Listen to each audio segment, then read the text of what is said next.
Okay. Okay, so what exactly do we mean by aligning reads? Okay, so when we talked about the protocol for RNA sequencing, we mentioned that the RNA gets all jumbled up together, cut up into different pieces, and then transferred back or reverse transcribed into a cDNA library. So what we sort of see from our raw data are these black lines here. These are what we call our reads or our sequences in our raw data. And the goal for these alignment for alignment software is to basically tell us or sort of infer where each read aligns or maps to in a reference genome. So up top here we have a reference genome. We have exons that correspond to the transcriptome for our given sort of sequence. And each of these black lines here are the reads that we want to map to. And in this sort of cartoon here, we see that there's some number of reads mapping to different parts of this first exon, another group of reads that are mapping to this second exon, and a bunch of reads for this third exon. And that's sort of how, and once we get those alignments done, we can count up how many reads map to each exon and aggregate that all together for both exon level expression as well as gene level expression. So there's ways that you can sort of visualize this using a software called IGV. We sort of like changed up what we cover in these workshops. But IGV has really good tutorials and documentation. But basically what this can tell you, or what this software can help you do, is visualize reads that come in based off of a reference. So once you have aligned reads, once we've aligned the reads, you can then import a reference genome and also import your aligned data and sort of visualize where you see lots of alignments. So for example, here we have sort of a region on chromosome, I guess I can't really read here, but we see we have a lot of reads at these aggregated areas, so you can sort of figure out where the known exons are for this set of reads.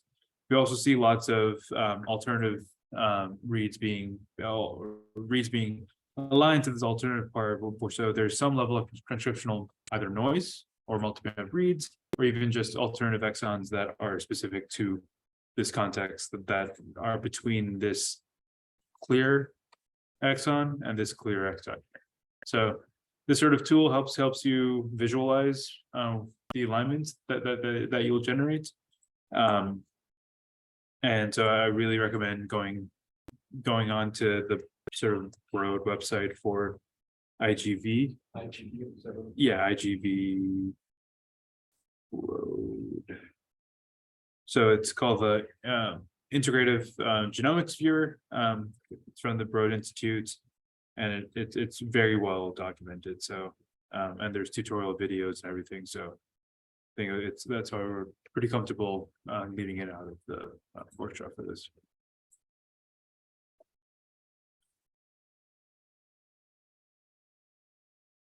So why exactly? So this sort of problem of alignment was a pretty big bioinformatics question, and it still is for long reads. And it kind of makes sense when you think about the complexity of the problem as a sort of statistical or computational approach. So like I talked about in the sequencing library, you have RNA fragments that are technically from the entire transcriptome across 22 chromosomes for humans, your sex chromosomes, mitochondrial DNA as well. So you have these fragments that are jumbled up and are completely mixed up, and they're really short reads too. So the goal of any sort of read alignment or mapping algorithm is to determine which read goes where, sort of assemble up the sort of puzzle, this jigsaw puzzle that you have for the transcriptome. But as you can sort of tell, it's a very computationally intensive problem, because the transcriptome is, let's just say, even if it's 10 to 20% of the genome, that's a really large reference with really short, really small puzzle pieces. So it's very hard to identify where each piece goes, and if each piece uniquely maps to a specific part of the transcriptome. So one of the ways that we sort of reconcile this is through using a really accurate picture of our base picture for our puzzle, which in our case is a reference genome. And reference genomes, there's lots of large consortia that do a lot of sequencing and a lot of very careful work to build out these reference genomes for a host of different species. So one of these, I think the most commonly used references here are from Ensembl. So you can access the website at ensembl.org. And the way that a genome or a reference genome comes from Ensembl or from any other database, it has two core parts here. One is the sequence itself. So if you look at this file, and we'll take a look at these files once we download them, it's essentially just a sequence of base pairs. So this is called an assembly of a genome or any sort of sequence, and any sort of sequence data comes as a FASTA or FASTA format. There's also sort of what we call annotations for this assembly. So just knowing the sequence doesn't really do as much if we don't know where exactly the functional units are for that reference. So something that works hand in hand with the sequence is what we call an annotation file, or that's in a GTF or a GFF or a gene transfer file. And what this basically tells us are the positions of the coordinates of the genes, and these are what come from Ensembl and or GenCode. And for mice, there's RNA-seq, and for other kinds of species, there are different kinds of consortia that build this out. We'll be focusing on human data for now, but we'll take a look at these websites right after this. Ensembl, the genome database here, you can also use this to look, or it's linked to for different genes, different kinds of information about it, transcript information. If there's a catalog protein product, there's sort of biochemical aspects that are linked to this as well, and we'll take a look at this right now then. Okay, so a couple of sort of important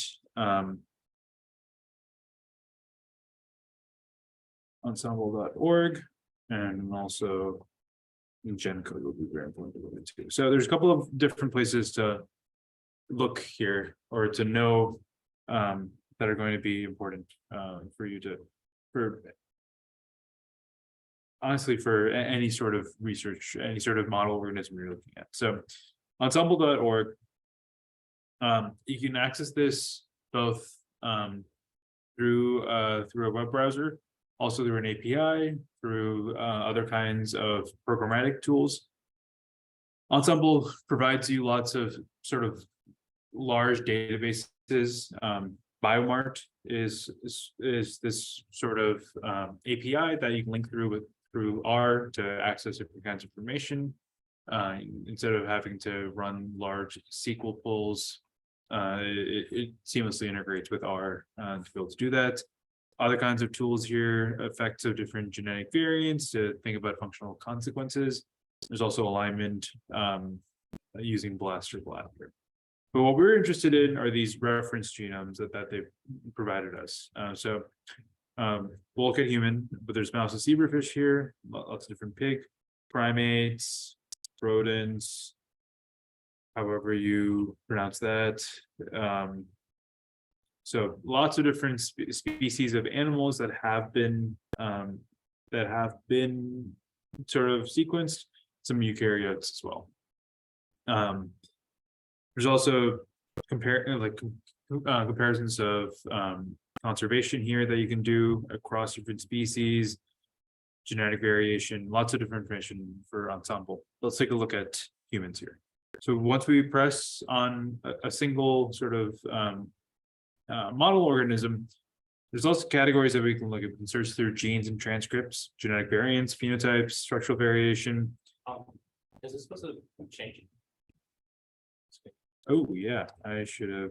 Yeah, it didn't seem like it was matching. Yeah. That's my bad. All right, so ensemble.org here. Biomart, blasted blot here, variant effects, a whole bunch of species for reference genomes that you can look at. And if you like scroll down here, lots of like a whole bunch of genomes that have been sequenced by this consortia. Then down here, other kinds of tools, other kinds of comparisons that are already built into this massive sort of this database here. So now we press on human.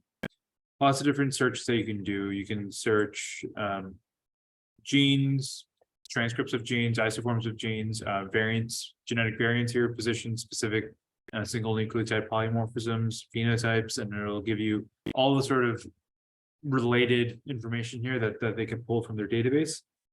But we can also, what we're interested in specifically are the DNA sequence. So this is a reference genome and GTF files. So the annotation. So what you'll see here mostly is if you open this link up, you'll get yourself to an FTP browser. So a file transfer protocol browser where all this data is kept locally. You can actually download these FASTA files here, these .fa.gz files for the entire human genome.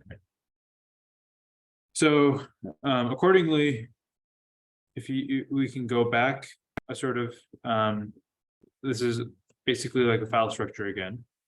We can go back to Homo sapiens. We can look at cDNA, which is also what we're interested in. We're interested in the complementary DNA to the transcriptome. That's another sort of FASTA build that we can look at. The other sort of, let's go back another sort of super directory, one up here. This is where you see all of the different species that you could be interested in. So if you have different mouse strains, you can look here. Anything you need. Let's go back go up again here. And what we get to is all of the information that's available to us for this specific release of the genome. So this release 109. So there's a couple of things, release 109. So there's these FASTA files, there are gene annotations here, GTF and GFF. There's sort of bed files that you can look at in terms of constraint for different types of species. Lots of different information that's all coming from this release 109. And then if we go back one more, this is where you see all of the legacy releases for Ensemble, going back all the way to release 19. So a couple of notes here. There are two sorts of things to keep in mind when you're looking at a reference genome or a reference transcriptome. There's the version release, this release 109 that we looked at, which is the most recent from just a few weeks ago. There's also the sort of coordinate system, and that's usually those are these numbers of GRCH 38, 37 is the last coordinate system. There's also HG, but they're also have, for humans at least, they've been given different names as well, like HG 38 for the most recent build. HG 19 is the recent one. There's HG 39 now, I think, as well. Yep, that's going to be probably going to be coming out in a little bit. But there's different coordinate systems, and this changes the sort of gene coordinates. Same genes, different coordinates because more variation has been cataloged, and that more sort of there's been updated information about about different genomes. Um.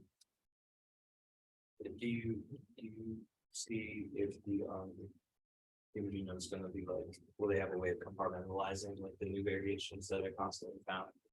Right, so instead of just like coming up with like new coordinate systems, like we can just be like, okay, we redid this again and we're seeing like a deletion here instead of like. So it's Sorry, the third line, just like. yeah, it's usually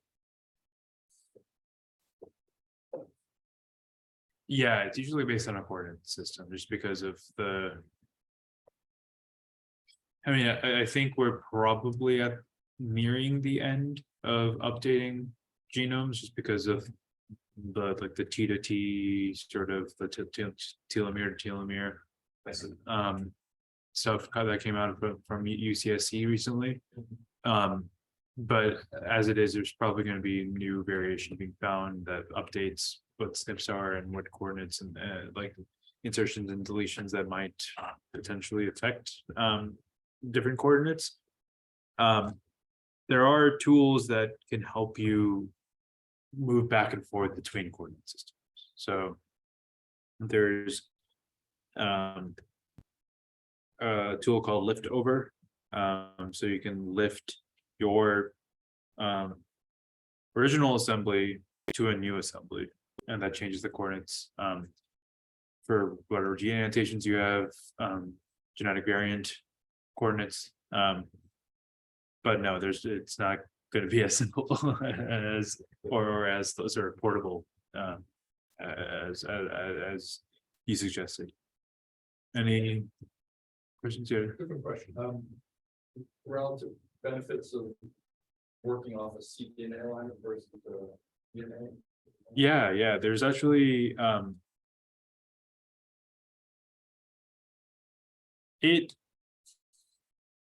different methods require different genomes or different references. That's basically it. In some cases, if you're in some cases, the sort of annotations you have are specific to a cDNA assembly. Some cases, the annotations that you have are specific to the DNA assembly. These should be usually spelled out in the different methods that you can use. What we'll be using today are the different kinds of references we'll use for star and for salmon tomorrow are going to be different. So that's why it's good to like look through the different kinds of sort of locations and where you can pull these from. Which brings me to another place to get different kinds of references. So GenCode is sort of a similar sort of group to Ensemble. The goal of this project is to identify or classify gene features, transcripts, splice variants, things like that. So if you click on human here, take you to a similar sort of splash page where what you see are builds for the transcriptome itself. So this FASTA file here gives us nucleotide sequences of all the transcripts in the reference chromosomes. And then accordingly, it gives you a GTF file for gene annotation. So exon annotations, transcript annotations, and these are GenCode is specifically where I pull. This is where we'll pull references from for salmon, because it takes in transcripts annotations instead of or transcriptomic or references for the transcriptome rather than a reference for the genome here. Does that sort of answer your question? Yeah, I mean, I guess it could provide like an example of when you would use one versus when you use several. So an example would be for, I thought salmon was when we had on the line. Yeah, so salmon is specifically to. So the way that salmon works, it specifically requires sort of less one of the sort of the math that the math that they do is if we have less references, we can do a better job of mapping to it. This is precisely where we're looking at the transcriptome, so the transcribed cDNA rather than the full DNA. Star, on the other hand, if we're going to be using the genome builds rather than the transcriptome builds.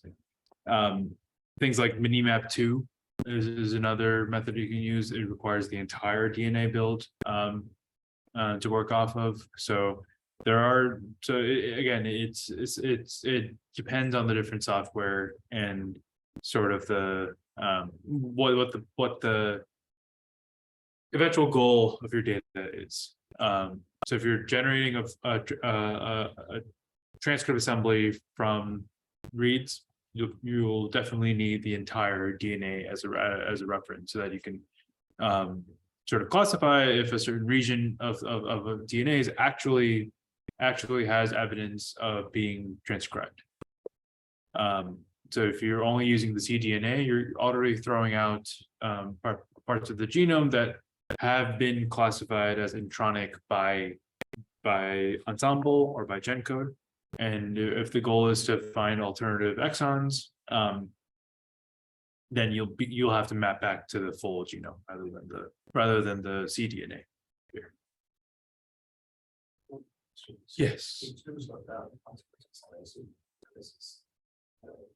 use the GTF files downloaded from the sample or coverage. Yeah. They are a little bit different. Ensemble and GenCode annotations are slightly different. Oftentimes,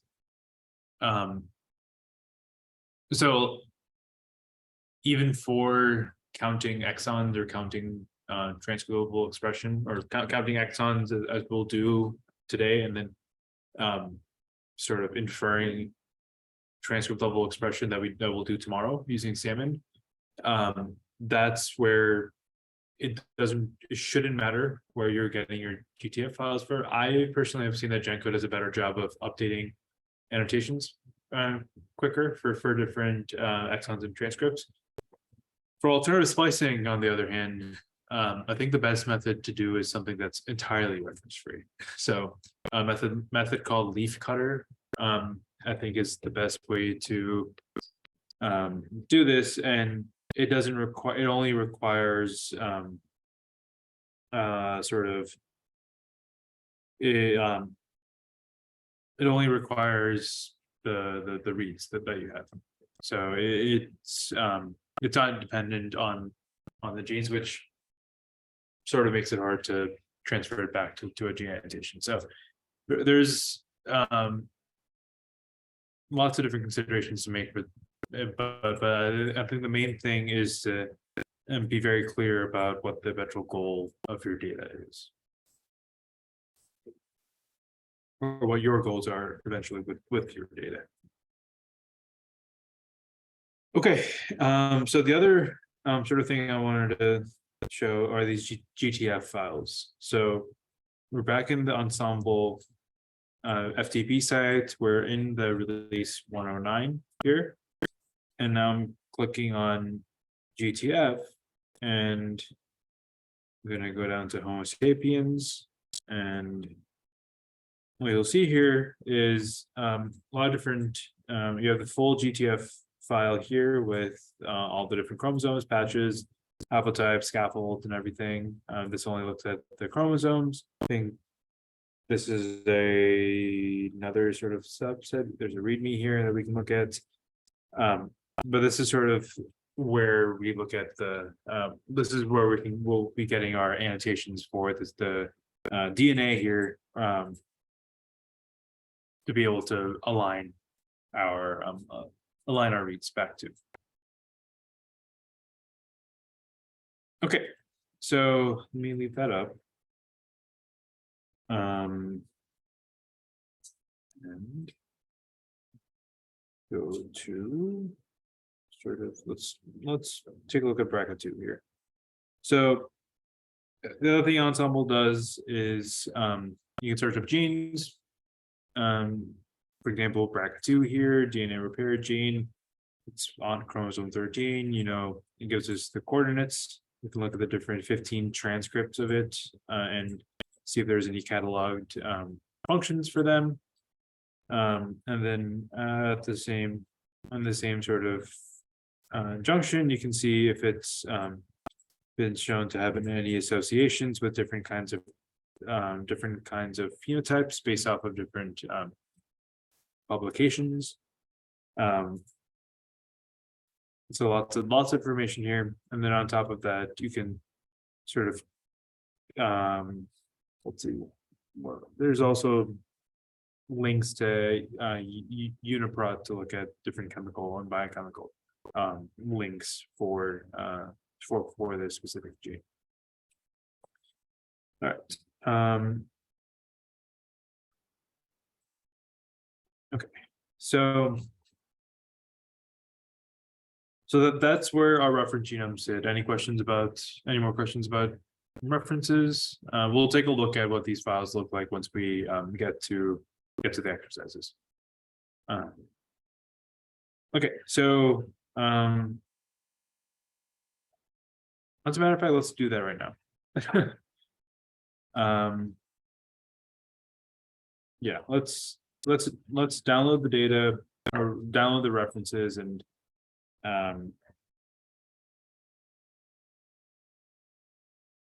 make sure that we have all of that. Okay.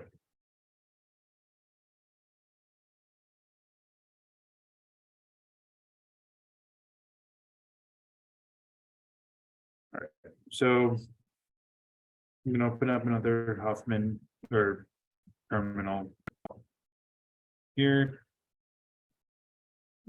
SSH into my Huffman account.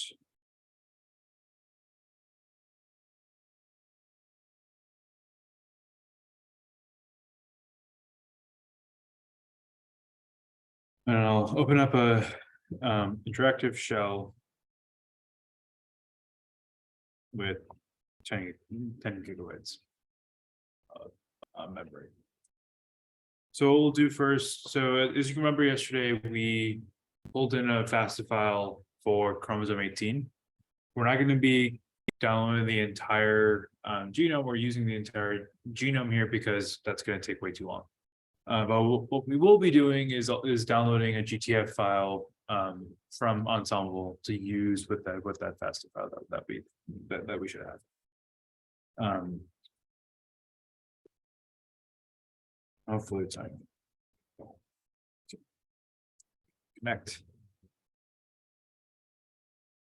So all of you should sort of also log into Huffman and I'll ask for an interactive shell, and so we can sort of work on this together.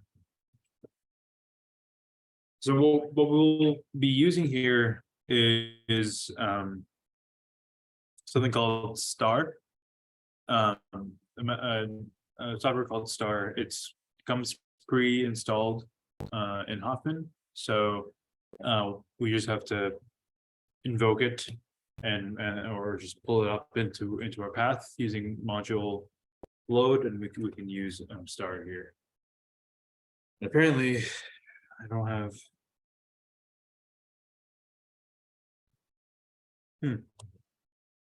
Taking that.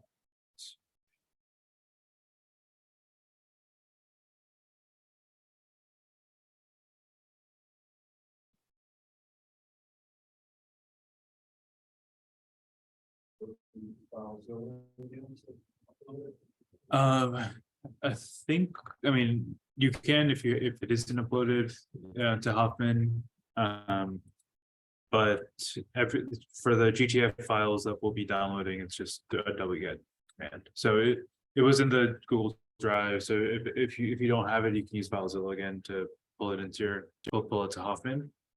If not, it should be on Huffman. I think we talked about doing this yesterday. Yeah. Are we going to download the entire annotation file, or is there like Chromosome 18 specific. That's the one, so that 18 specific FASTA file was on the Google Drive, so it's that .fa file. On the Google Drive that has the assembly for chromosome 18. The annotations. Annotations are over the entire thing. Yeah, so the rate limiting step is sort of kind of with this. It's if it doesn't have chromosome 18 or it doesn't have chromosome 2, then it's not going to look at those annotations. Cool. Yeah. Okay, for some reason,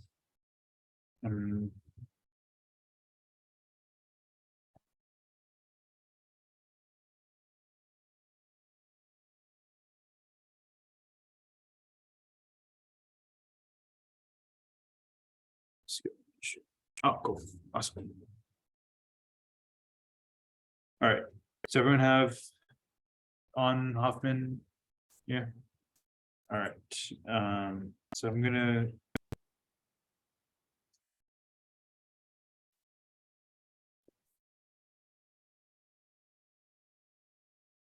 so as you can see, I've already uploaded, or yesterday I uploaded this chromosome 18 FASTA file to this reference working directory. So what I have here in my reference is a .fa file for chromosome 18. So let's take a look at what that looks like. So we'll just do a head on that.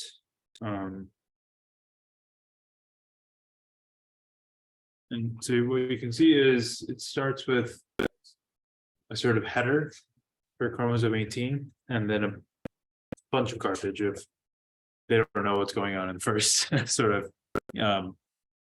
thousands of base pairs here.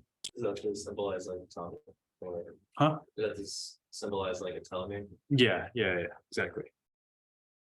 So if we go to like 20, maybe no, that's not it. 100? No. There we go. So now we start seeing lots of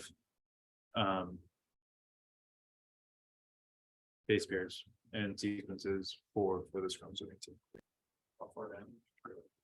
I did 200 lines. Yeah.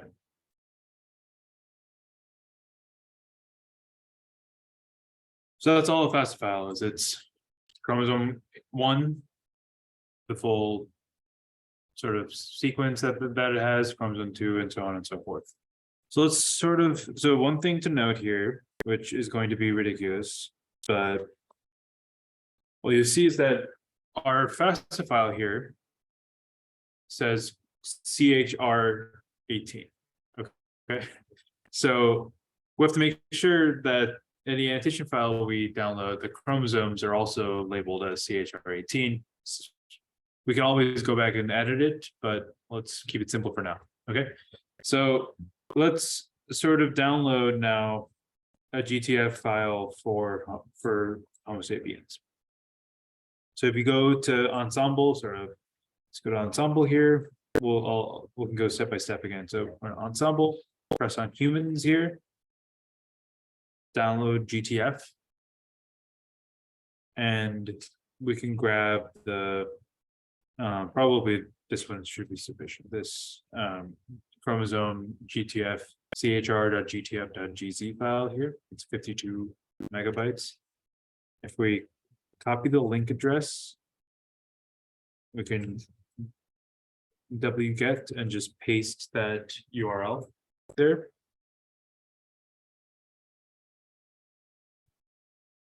And it'll download it very slowly. Wow. Okay.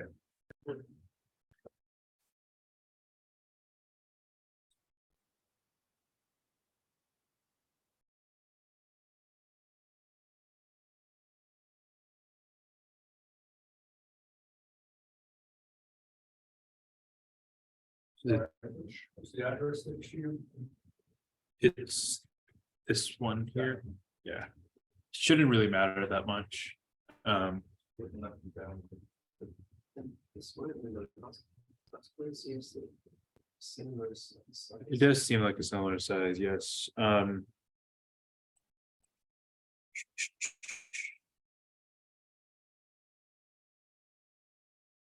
Let's see what this tells us about this.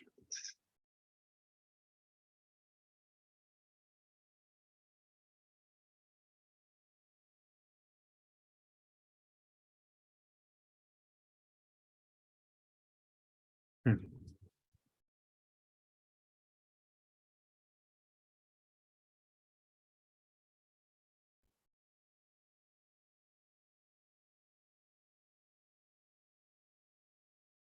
My hunch here is that that's the chromosomes and patches.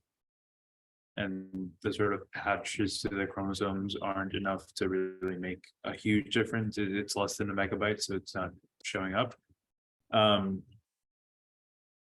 Ideally, if you're sort of interested in all past just chromosomes, I would go with the biggest file here that includes all of the unincorporated haplotypes and scaffolds, and that includes the mitochondrial DNA as well that can be transcribed. So that's also that's the GTF file that I would use, but we're just to keep it simple. Let's go with just what's on the chromosomes for now. Okay. Can we go back to the table? Yes. 90 minutes. So all I did was wget. Which file we download like the GTF. It's just the chromosome one. Yeah.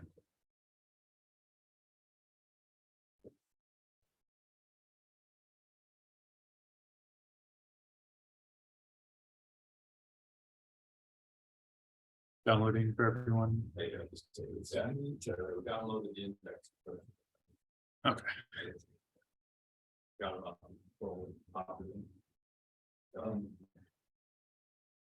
Oh, the GFF files Mhm. that are in there, I clicked on those by accident and they had it down to chromosomes. What are those?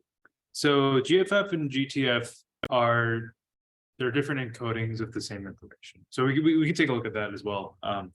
Just let me download that and we can take a look at how they differ. Copy address, delete that. But yeah, usually speaking, usually GTFs and GFFs are there's different formats for the same thing. Then we can take a look at how those formats differ.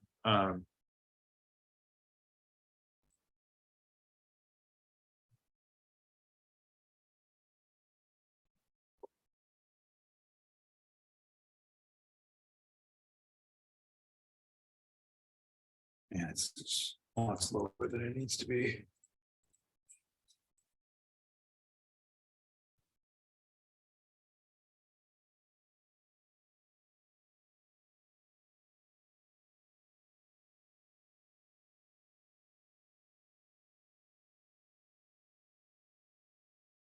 Yeah.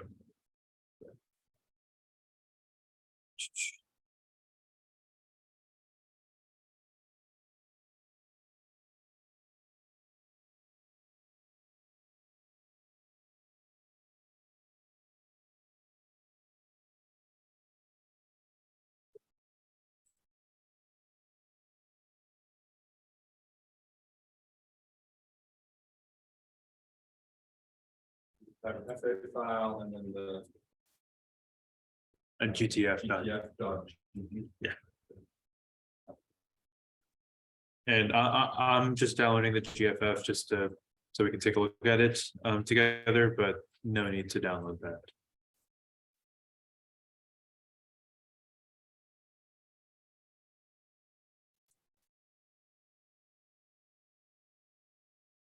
Okay, so let's take a look at the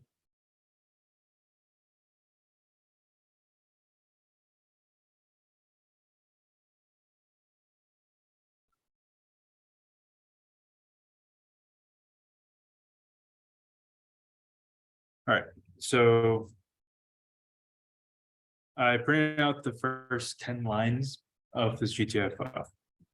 So the first 5 gives us sort of a header, what the genome build is, what the version is, the genome date, session number, which you can technically that's the session number you should be citing when you say how you've aligned or what annotations you've aligned your data to, and the date of that.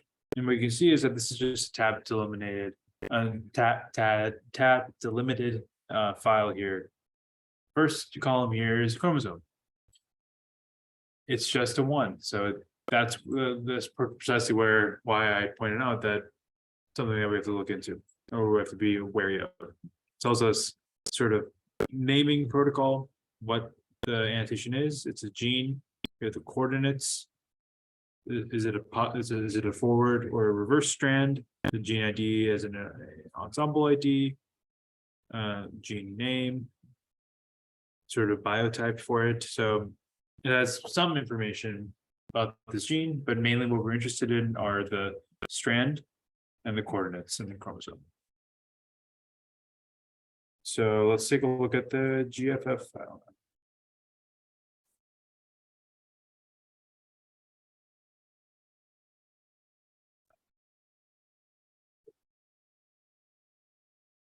There we go. So it's the same information as the GTF file, a lot more different sort of information that's given. So it's basically sort of demarcations by location of the chromosome. So we have chromosome 1. It's a biological region here. The coordinates gives you some sort of information about what the sort of location is. But once we get to actual genes, we see a non-coding RNA here. The coordinates, it's on the forward strand. Here's the ensemble name. Here's the sort of HGNC name, the description.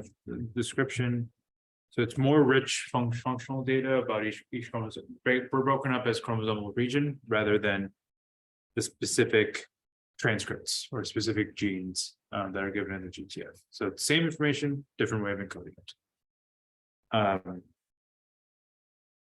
Okay. The other thing we should download is here as well is the GTF files for from GenCode as well.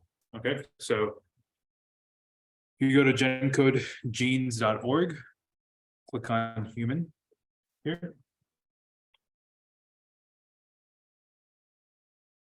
We can grab the GTF file here as copy link address, just the comprehensive gene annotation.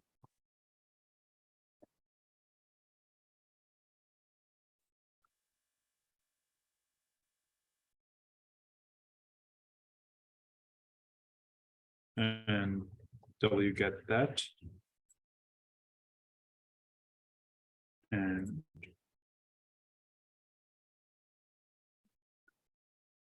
take a look at this GTF file and then take a short break. I'm sorry. We want to get the second. This way. Yeah, just the chromosomes, not all of it.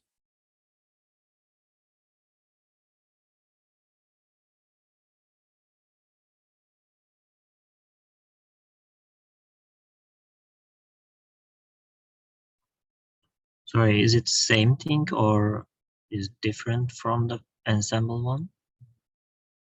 It should be very similar. GenCode, I think, is more updated in terms of new exons that have been added, and as you'll see, the format is more conducive to the FASTA assembly that we uploaded.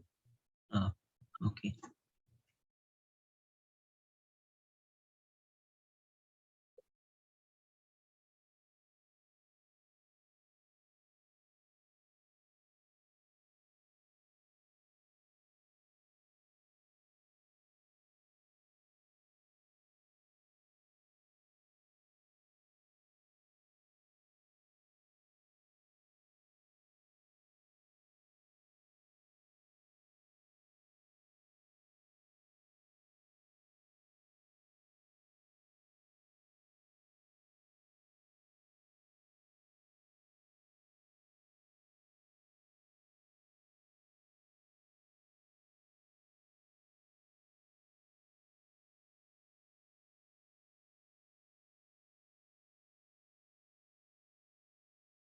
Okay, so similarly, let's do a zcat on the gen code GTF file.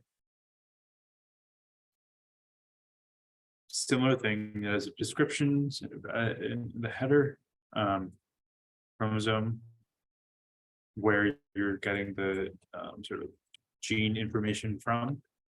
It's a gene, coordinates, positive strand, gene ID, gene type, gene name, tags for it. So it's very similar to what the ensemble information told us. The DDX11L2 was the first gene that we looked at.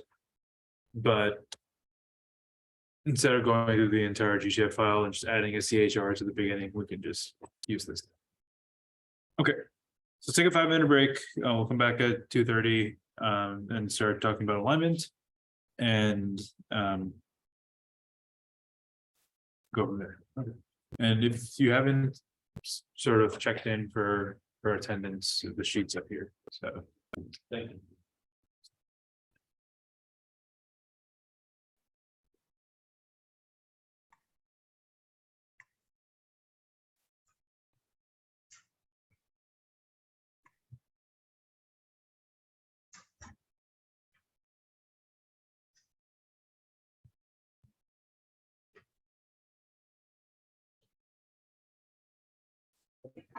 Yeah. Once the method to convert to the B on the single entity or the CPI or the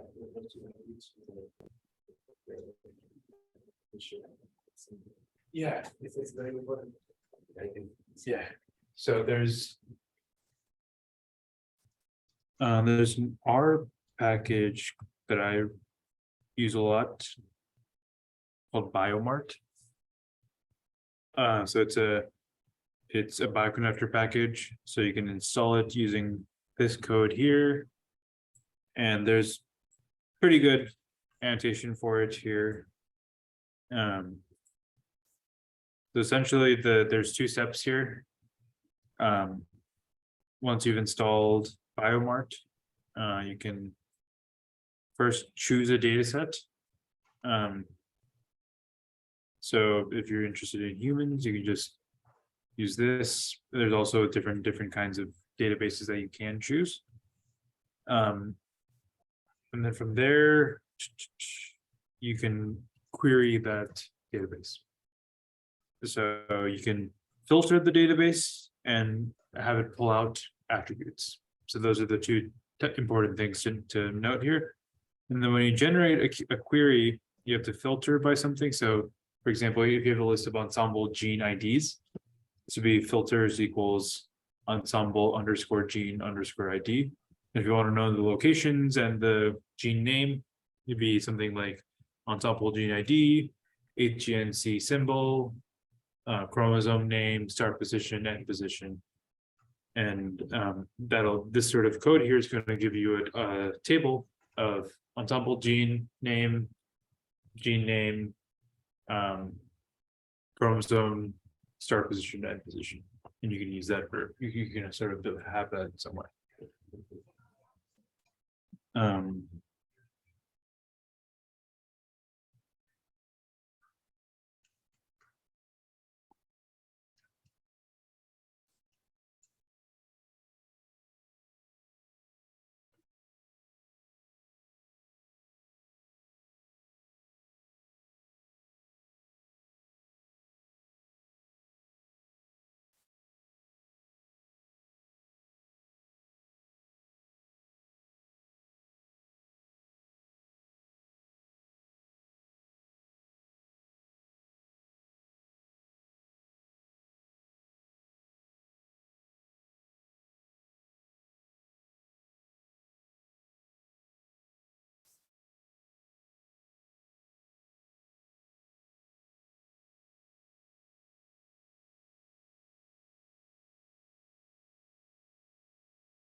Maybe wait another minute for everyone to come back.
Right, as we can get started.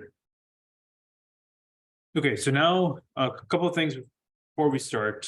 We're going to be using okay,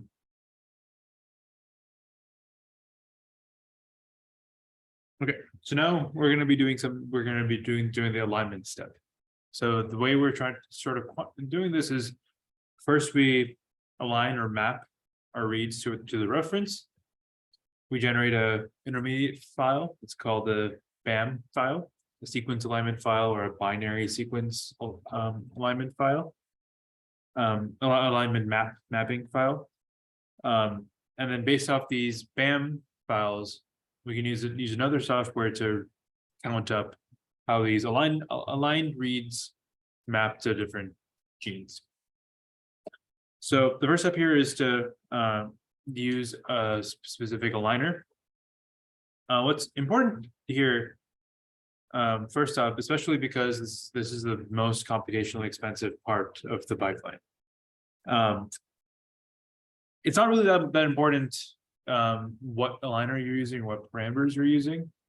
It's sort of I hate to say it. I hate to say it as a primarily a methodologist, but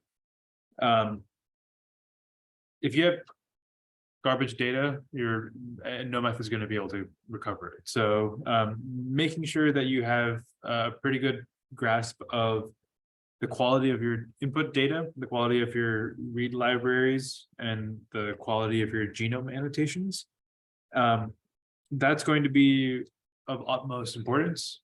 And then you can sort of quibble over parameter choices for a specific method to do alignment, or you can compare across different alignment methods. So these kinds of alignment methods are going to be very specific, again, to the sort of choices that you have. If you're trying to methods for short RNAs, and like RNA-seq experiments have been enriched for short RNAs, you're gonna have to use something that's something like Minimap that is probably better for that. If you have long reads, that's where, if you have long reads, you're gonna have to start using all of the new kinds of technology that's available now. Star and Minimap too are a good place to go, but there's a bunch of different tools that are still being benchmarked, and an optimal pipeline still, I think, we're probably a couple of years away from getting there. And it's also important to think about what your goals are. If you're trying to do differential expression analysis on hundreds of samples, maybe using Star or Minimap2 isn't the way to go. And that's why we're going to be talking about Callisto or Salmon and these other kinds of pseudo-alignment methods that include Callisto. But if you're trying to do transcript discovery, you actually need to know where your long reads or your short reads map to different parts of the genome. That's why you need to use an alignment-based method like Star or like Minimap. The intermediate files, when you actually do alignment, are called these SAM files, sequence alignment maps, or sequence alignment map files. And since SAM files are usually enormous for a given sample, there's a binary equivalent of that called a BAM file. SAM files are plain text. you can interpret them. We'll talk about what the formats look like. But in practice, we're always using BAM files because they're smaller, they're easier for if they're in assembly language or in binary, so it's easier for different software to manipulate them however we need it. SAM and BAM files are supported by the sort of industry standard for aligned reads, and they can be manipulated by a suite of tools called SAM tools, and we'll use that a little bit today. But again, it's another one of these tools that have really good manuals on with like tutorials and everything. So the way that SAM files work, there's a header section with metadata about the genome, the sample pipeline, start with an @ sign, and then there's then it turns into sort of a tab delimited file, for the different alignments or records for each section, and each sort of column has a specific meaning to it. So this is how a SAM file looks. The first column is just the read name, it's just an assigned name to the read. At the end, let's go to the end, there's sort of sequence of the base pair qualities that's from the FASTQ file. There's in the middle, there's a start of the alignment and a chromosome, so it gives you some level of the coordinates there, and it gives you two sort of things that are important to think about. There's a flag here, and then there's the cigar. So let's start with the flag first. The flag, do I talk about the flag second? I talk about the flag second. Let's talk about the cigar first. The cigar is the sort of important part here. It sort of tells you how good or how aligned a specific record is.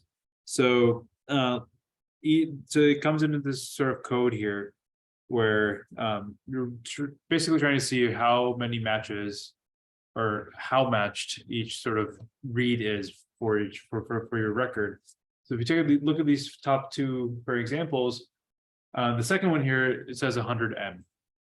M meaning match. So this just means that there's 100 matching nucleotides with no gaps, a perfect match to the specific location in the genome. The top record here shows a 36M, then a 3I, and then 34M, which means that there's 63 contiguous matches that are perfect. There's 34 at the end of it, but there's three nucleotides in the middle that aren't there, and it's an insertion. So this could either be an indel, an insertion or a deletion. This could be some sort of incorrect matching, but we don't know. Similarly, you can see at the bottom, there's other kinds of like insertions here as well. These cigars can include information about deletions with a D, a skipped region, different kinds of clipping. So at the end of sequences, you can just see it drop out, and that can be registered as a clipping. But more likely than not, if you see a few insertions or a few deletions, it's not really a big deal. It's probably a SNP or a genetic variant that's just in your data. Question? Yeah, this is the output after you. Yes, this is sort of yeah.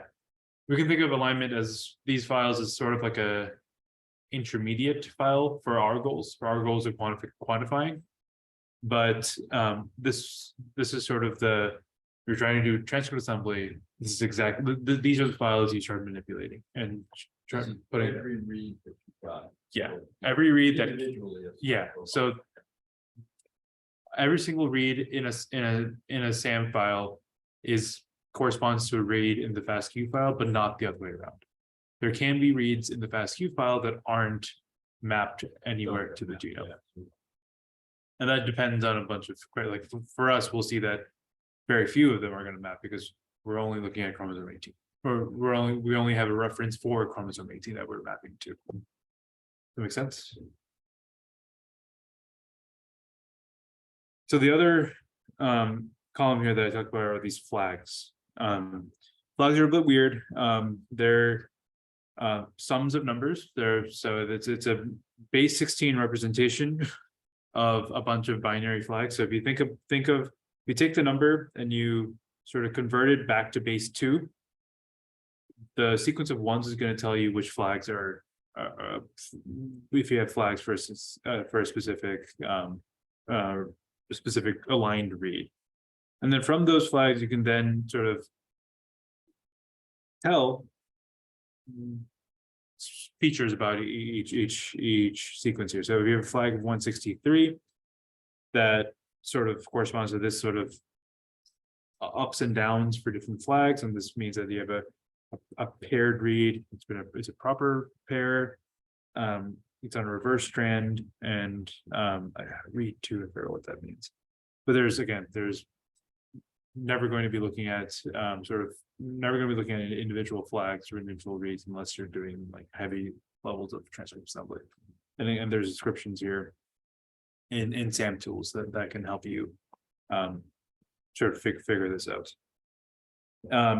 Picard tools is something that can aggregate all of these flags together and run the sequencing metrics. We're not going to be working with that data here, or without that software here, but it's something that people use to sort of check a lot like quality of alignment and those kinds of, and generate QC for alignment. So typically for good data, you should see roughly 75 to 90% of your reads for human or mouse data to successfully align to a reference genome. That could be lower for different species, of course. But I think something that we'll start thinking about moving forward for workshops is how to actually assess these things, these sort of metrics for quality once we've quantified. So there could be batch effects to your data. So if you sequence in different locations, that could affect transcriptional, that could affect how transcription happens in different cells, or what noise is picked up on. That can be correlated with different kinds of environmental factors. How do you pick that up and remove that? In terms of matching, if you have paired end sequencing, which I think most people do at this point, the percentage of pairs that co-align is also a good sort of metric to look at. And I said there's some dedicated quality control tools here. RNA-seq RCQC, I guess. RCQC is one of these, a little bit old Quartz as well, but Picard tools I think is the state of the art now that you can use for this. Okay, so let's go back to the terminal. And what we're going to do now is run an iteration of star on just a single sample. And so we'll go through this step by step. Okay, so first things first, we're going to unzip the GenCode annotations that we downloaded, the GenCode v43.annotation.gtf.gz. So make sure that you're in the folder that contains your reference. We can unzip that.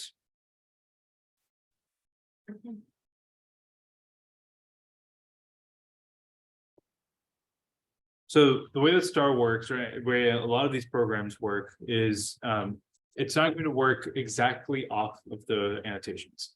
So the first step for a lot of this is to create a reference or a reference database specifically for star, or specifically for salmon, like we'll do tomorrow. That's easier for the software to read. So that's the first step we will do here. And what we're going to do is make a directory in our reference. Let's just call it star_database. So now in our reference folder, we have the unzipped GenCode GTF file. These are the annotations for exons and genes and transcripts. This is our genome assembly for chromosome 18. And now we have a folder. It's in blue, so we know it's a folder that we're going to populate with our database that's specific to star. So we're gonna make sure that we're inside that star database. So we're going to change our directory into star database. And this is where we're going to start running our first iteration of star. So this part we've done already. Well, actually, we haven't done that. Okay. Like I mentioned, star is pre-installed in Hoffman. We can check to see if it is using module avail. If we rs, as you can see, there's star 2.7.10. That's exactly what we're going to be using. So we can module load star to see if star is running. We can call for help. Capital all caps star is how we're calling star. And if we just ask for a help page, it's going to give us all of this sort of documentation.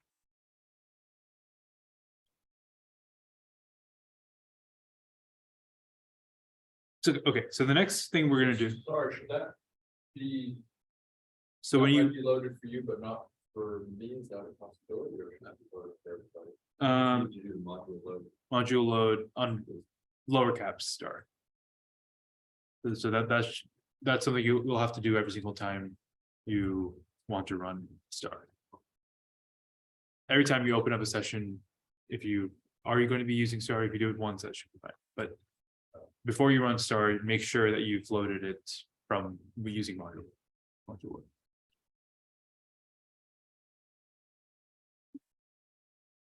Okay, so now that's done. So I've opened up Sublime Text here because we have some code to try to. We're going to be modifying this code here a little bit to make sure it suits our file structures. So here, up top here, I've created two variables. One's called FASTA_file, and that's the full path from the root all the way down to the reference for the FASTA file. And with no spaces or anything, it's FASTA_file equals the path. The other thing I have is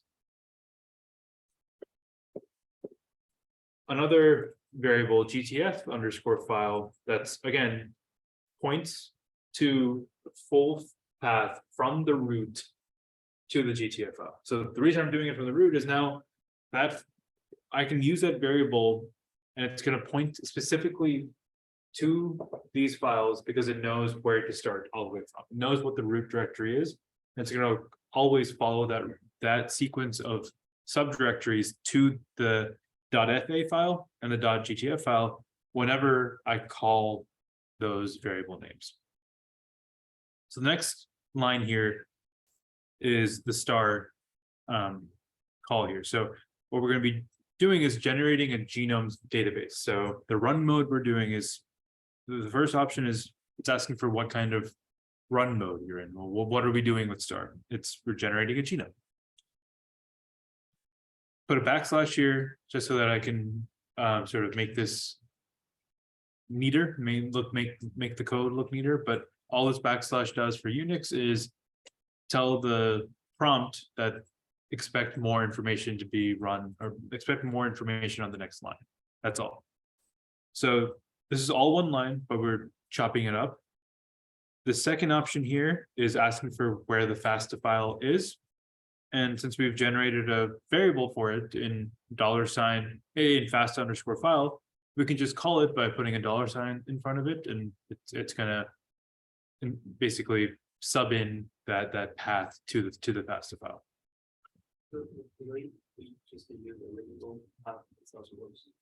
Yes, yeah, and in theory, if you just type all of this in here, it'll work. But the reason we're doing this is because what we're doing now is we're in a different folder now, right? We're in star_database, right? So if we don't tell it what the full path is to the files, it's going to give us an error. Okay. The next option here is asking for the path to the GTF file. Here, Sorry, yes, can we also write the paths after, for example, genome FASTA files, $size path like that? $, what's that? Says Without define the FASTA file, we can just add here the paths. Is it yeah, possible? yeah, you can write but make sure it's the full path from /u/home/ I Nice. guess M for you, all the way down to wherever you kept the FASTA file, right? Okay, thank you. Okay, this fourth option here is telling it where to put the directory. In Unix, a shorthand for put it right here is //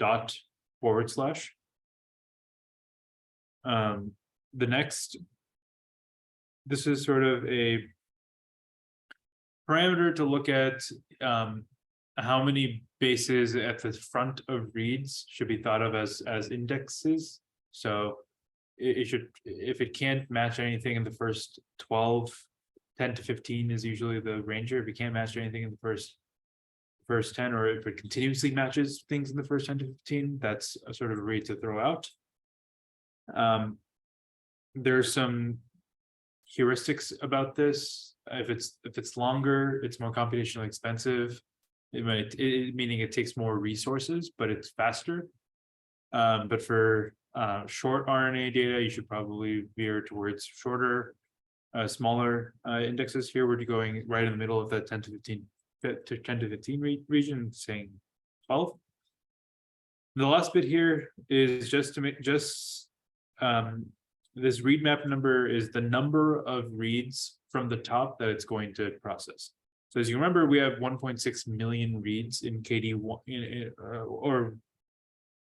sorry, it's not here. Never mind. Scratch that. So this is all we need to run right now. So if we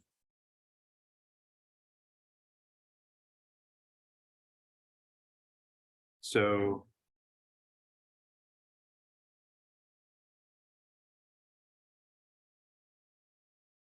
as you can see now, we can define this as a variable. I can look at the header of the FASTA file using this, using it as a variable name. So $FASTA_file, and it's giving us the first 10 lines of that.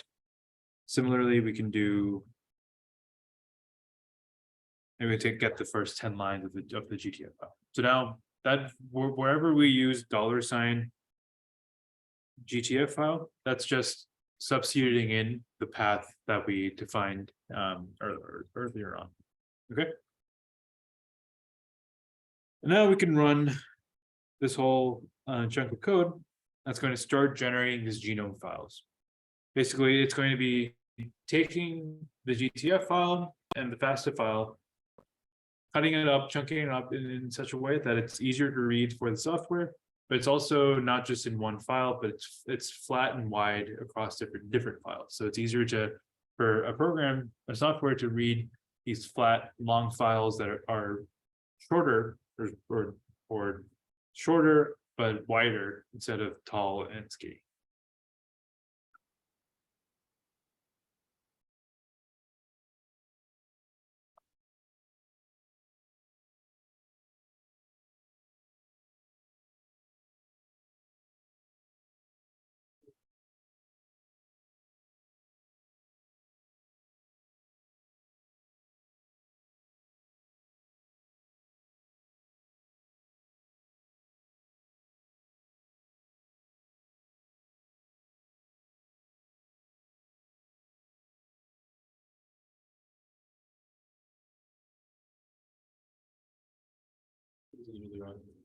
Yeah, it's gonna take a while.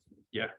So are there any like ways to make it like print out more? Maybe I can imagine like you're just like waiting for it to be done, but it's just like quiet. it does give you, like, this is the expensive time of this. So like it's just sorting suffix array chunks. I don't know if there's even more verbose output here. But again, star, this is the expensive part. This is like you run this once and you have a database for the specific build and these annotations. I see. We're only doing it for 18, so usually this is going to take 40 times longer just because that's just how chromosomes work. And on top of that, you can parallelize it probably with like threads. It's probably like a dash threads 8 or something, and it'll be 10 times faster than that. But it's just part of this is also a little bit like educational, just to sort of show the differences in like. This is great if you have 12 samples and you're trying to do transcript assembly or something like that. But if you have a like, in some cases, like 1,300 samples, and you're trying to just use one to quantify expression, that's where maybe star is the best way to go. Yeah. So if I use the GDF file from the CDRFC together with the genome fast file from the sample that happens in error. It shouldn't. It should work with any I guess species paired, proper pair. It should work. You have to make sure that the headers for your FASTA files are the same as the headers in your GTF. The sort of tags for the chromosome names or the scaffolds or all of that you're interested in. Okay. Yeah, so it kind of like kills the code after processing the application For for the GDF file. So you downloaded 43 right now, 38. Yeah, I made a mistake. Yeah. That's Um, 30. 38 is the fastest one, V38 and GRCH38. So the GTF file could be a V43, a version 43. FASTA file is chromosome build or genome reference build 38. Okay. I was running properly done. Okay. So let's take a look at what. fatal errors on not being able to open the file. I guess it's something that's on the website that we copied from. It has like 38 in the name. Yeah. But that's just old, sort of old code. We've been using more. So.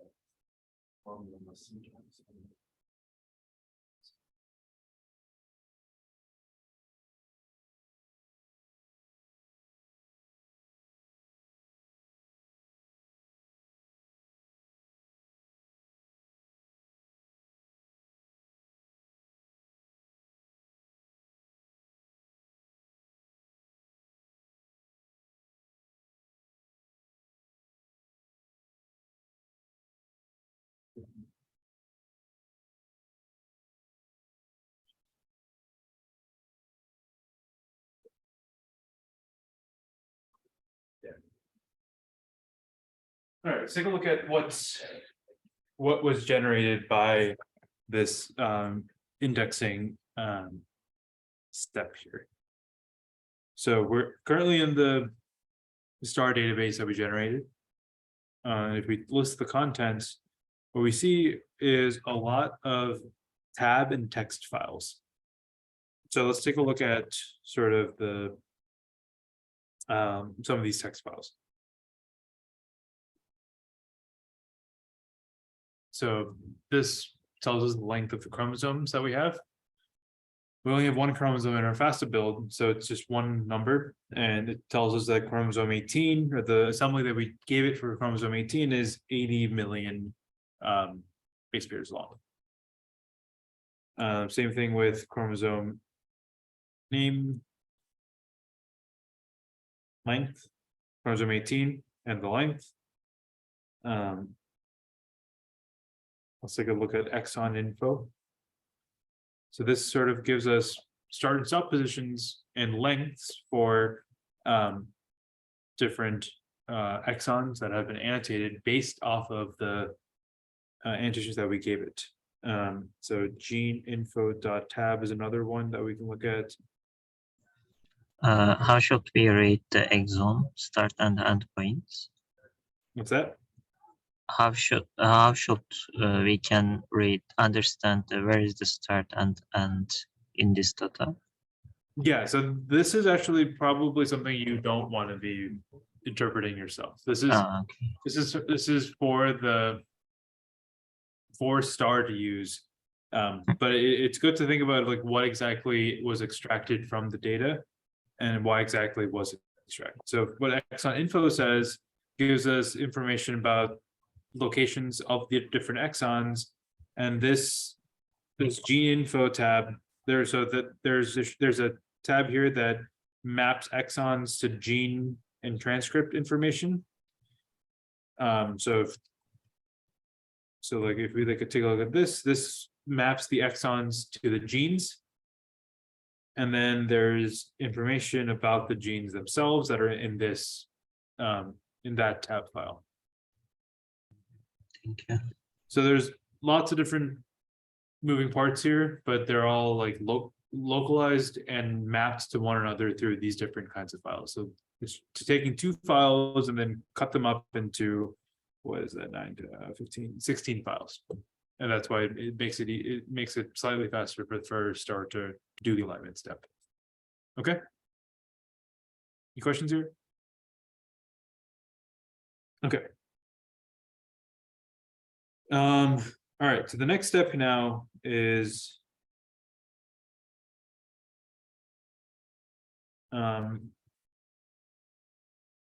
let's now CD back into, now we're going to run our alignment step. All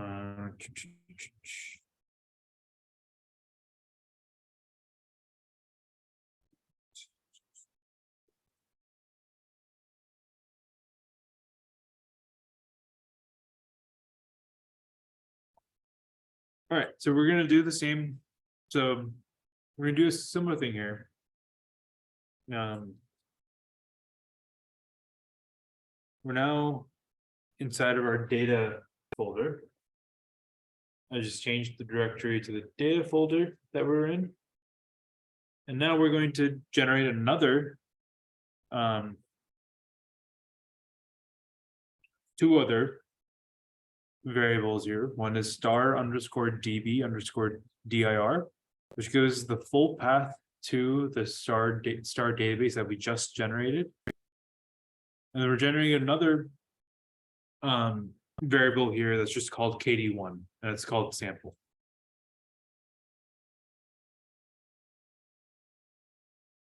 And now we're going to run star, and since it's the alignment mode, it doesn't need a run mode, but it does need as an input the directory of the database, which we have saved as a variable name now. We're going to now give it, now it asks for what files to read in. So here's the sort of good thing of using a variable name in Unix. If you just take the variable and start adding characters to the end of it, it's going to just interpret that as take the variable that we whatever the variable stands for and tack on the rest of it to it. So this $sample is just KD1. So this is going to read in as KD1.fastq.gz. Same thing here. It's going to take in that variable here and it's going to generate output files, output folders, or output files in the current directory. So as I mentioned, // is just put it right here in Unix, and it's going to start generating outputs that start with the sample name with a period, and it's just going to print out output files here. It's going to save the output as a BAM file that's sorted by coordinate left to right on the chromosomes. It's gonna filter out any sequences that have mismatches of more than 5, and any multi-map reads that any multi-map read it's gonna throw out. Okay, so 2 more things. Well, next command is any sort of Unix commands that you want to give it before it runs start. And since we're looking at gzipped files, we're going to zcat that first to just spit out the uncompressed file. The last bit here is this read map number that basically says, let's not do the entire file, let's only read the first 100,000 reads. So as you remember, KD1.fastq had 1.6 million reads. That's going to take a bit of time for us to do like in class. So let's just do the first 100,000 and see what the output looks like. So I'm going to copy and paste all this, and it's going to start running. But while that runs, why exactly are we doing this sort of like, why are we defining variables? We can actually sort of fashion this exact code so that we only have one chunk of code for each sample.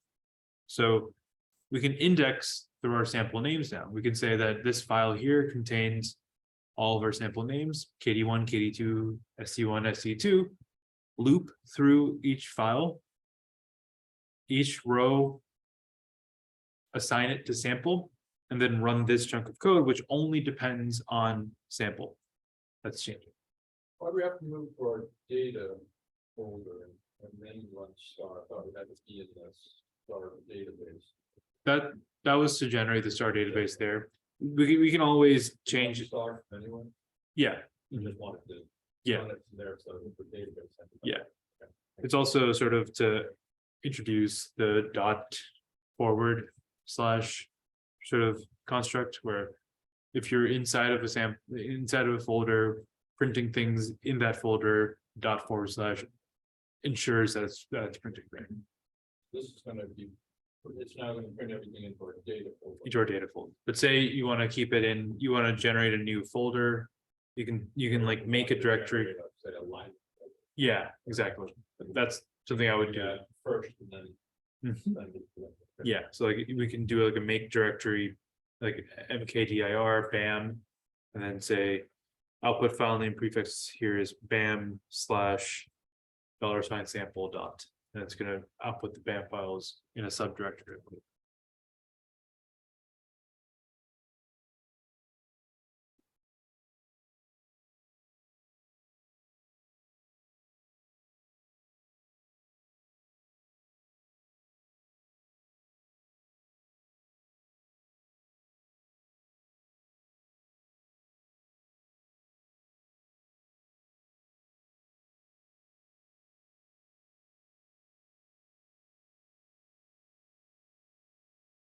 Does this require that the files be gzip? No. Actually, it works on unzipped files. But the fact that we did this command here of the read files command here, it's just applying zcat to the gzip file. It's uncompressing it, and that's what it's reading it. I see. So mine just finished. So it doesn't take too much time. So once everyone's done, we can take a look at what the output looks like here. So create. So like you said earlier, just creating directory is like the rate limiting step here, or like the computational expensive step. Excuse me. Yes and no. It's actually I think the alignment is the most time consuming part because we're only doing this for 100,000 reads for a FASTQ file that has 1.6 million for only chromosome 18. So there's a lot of, and we can always parallelize and like loop or like submit jobs in parallel.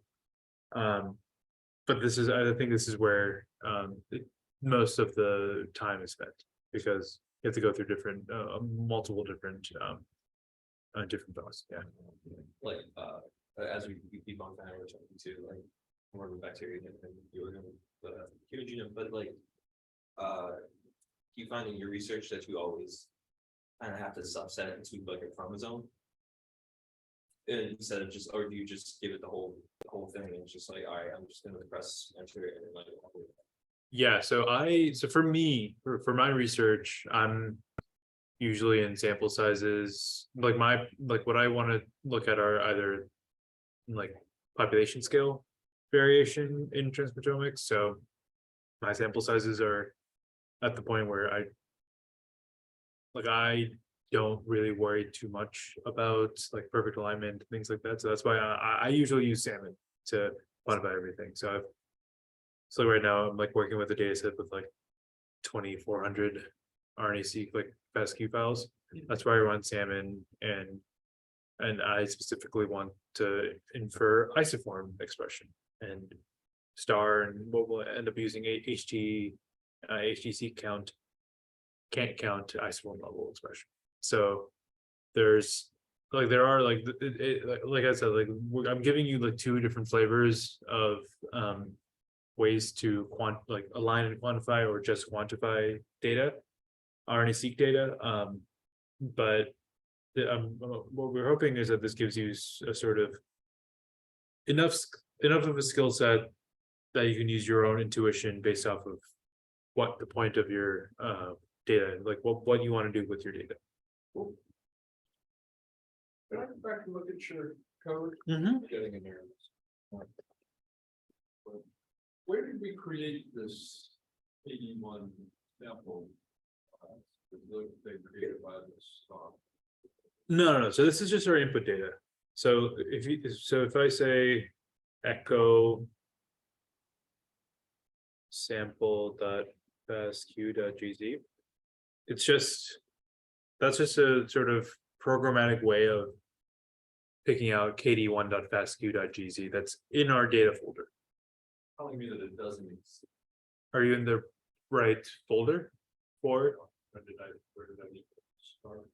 Yes. It Doesn't it send it to me does it send me to align data? No. So the way I've structured this code is I'm assuming that the FASTQ files that we uploaded are in the current working directory. So Can I ask something? yeah, go ahead. Actually, I forgot the adding last called the read map number. How can I stop? Control C. Okay. Thank you.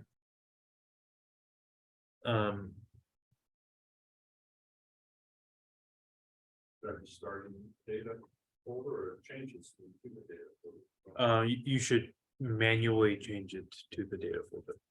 If you're using exactly this sort of code right now, you should be in the same directory as your data. And then for you, as far as I remember, you already like unzipped the FASTQ files, right? So I would take out this second to last line. So you wouldn't need that because you don't have to unzip your data.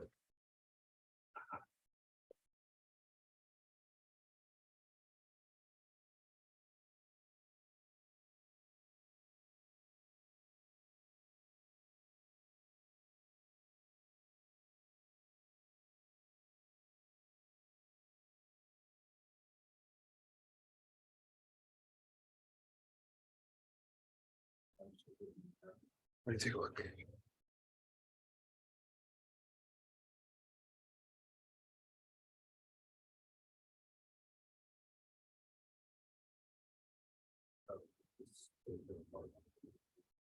Yeah.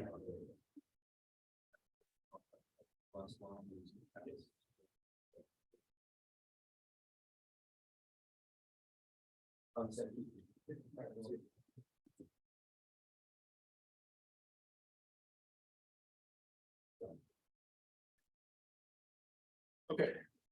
Do you guys got drone? Here's one. So still going? Okay. Okay, so let's take a look at what was generated. So what we can see is for KD1, we got a log final, a log that was progressing. But the real sort of aligned data is contained in this KD1.align.sorted by coordinate.out.bam. So ideally what you'd be doing is having one run of this code or this type of code for every FASTQ file that you have. So this is where this sort of programmatic way of defining a variable and looping through the variable and generating the output files like that's why we're sort of giving you these like coding tools. So in practical setting, you're gonna have many like 82, so like, because you're gonna go through so many different types of genes, this is just an easy way to recursively go through all of it and make it more efficient to have all your files Yeah. for data purposes. Exactly, yeah. Okay, so let's take a look at this final log. Okay, so what this tells us is start stop for when we ran it, our mapping speed of 2.42 million reads per hour. So we had 1.6 million. So if we had run the entire FASTQ file through it, this would have taken what, 40 minutes. So that's not a good use of our time. What you can see is we have 44,749 uniquely mapped reads, which not great, but if we think about only a single chromosome, that's probably fine. We're looking at like a 20th of the reads were mapped to yeah, so a 20th of the reads were mapped to chromosome 18, so roughly that's fine. So the original reads were from the entire. For the entire genome, yeah. It was just the first 1.6 million reads. We don't know what chromosomes they're from. Different kinds of splice sites that it can pick up on, mismatch rates, deletion rates, insertion rates, multi-mapped reads. They removed 992 reads that were mapped to more than one location. So those were removed. Unmapped, a lot of unmapped reads, which makes sense because we're only looking at chromosome 18 and no chimeric reads. So this is a good way of just summarizing what kind of alignments we looked at, or what kind of alignments I guess were conducted by this run. Okay, so we're gonna skip 4C for now because just for time purposes, but there's a couple of things that I do want to. So IGB, like I talked about, is a good way of visualizing these aligned reads. So you can input a reference and input a BAM, a set of BAM files, and just look at where things align. But what I do want to do before we take another break is use SAM tools just for a little bit. So you can load up SAM tools with module load SAM tools. And the one thing I want to really make sure that everyone knows is that BAM files are usually enormous. So a sort of trick that a lot of genomics tools use is that they each sort of sample specific BAM file or sample specific bed file. If there's genomic information there should be an associated index file. So having an index file makes it easier to run different kinds of associated software. So the way that we can do this is just the SAM tools index. And if we run that, it generates a .bai file or a BAM index file for our binary alignment index for this given sample. So if we're doing things like searching through BAMs to look at specific reads, this will make it a lot faster if it has an associated index. Okay, so let's take another 5-minute break. And then once we get back, we'll take this one file and count up. We'll try to quantify gene expression for one sample here.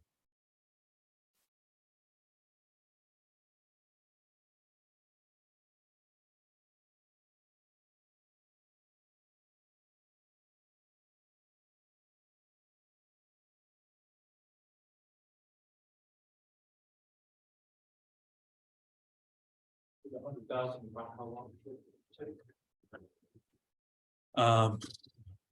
Maybe like 5 minutes max. That's right on the deep map on this.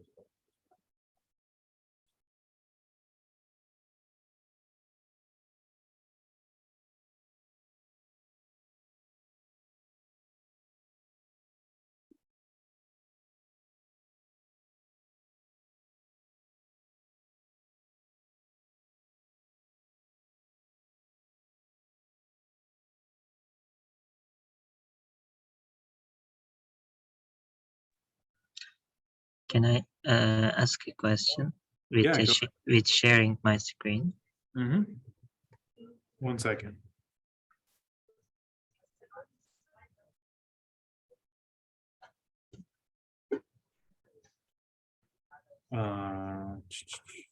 Stop screen share. Oh, there we go. Yeah, go ahead. Okay.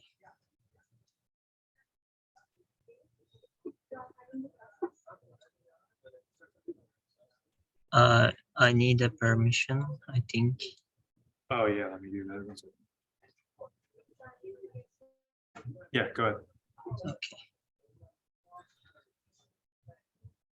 Can you see right now Yeah, I can. my I can see. screen? Okay. When I run this, you know, I just run without this red map number, and when I run again this code, it say that the fatal error because of as I understand, there is some files my Yeah, previous one, but so when I try to remove this with this code, is Mhm. that not working? So try -RF. RF, Yeah. this one, right? Say that device or resource busy. So how about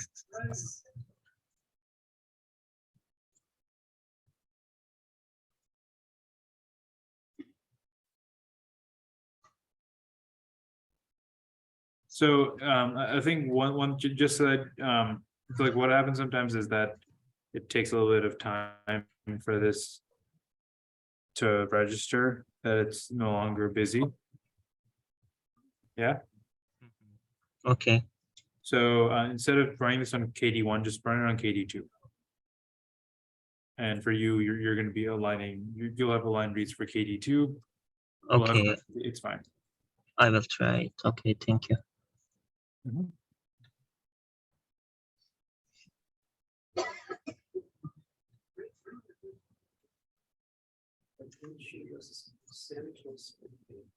The what? Oh yeah. Okay, let me just type it out. Modules and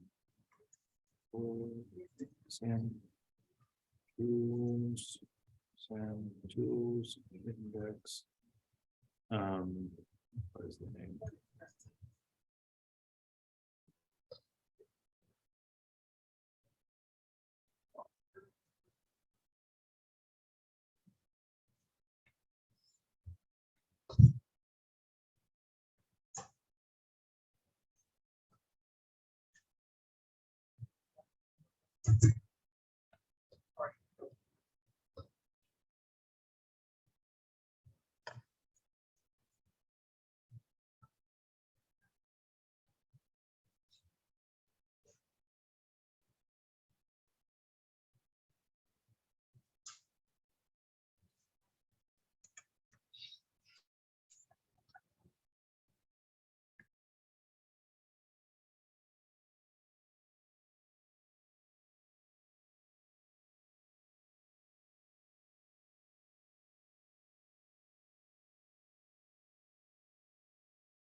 What's that?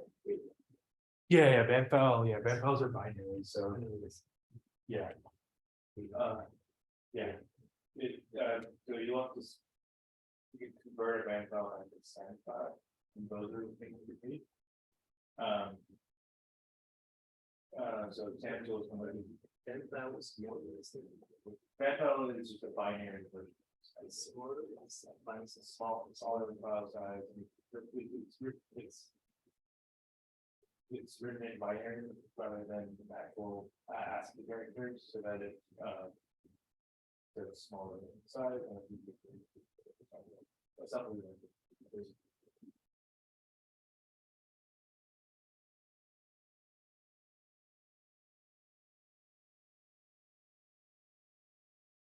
all right, so during the what I've been doing just during the break is running this on KD1 to KD2, SC1, and SC2. Just you don't have to do this. It's just to sort of show. So when we like run through quantifying, for me at least, I can show it's for what it looks like for multiple samples, but code is all the same, so it shouldn't be a problem.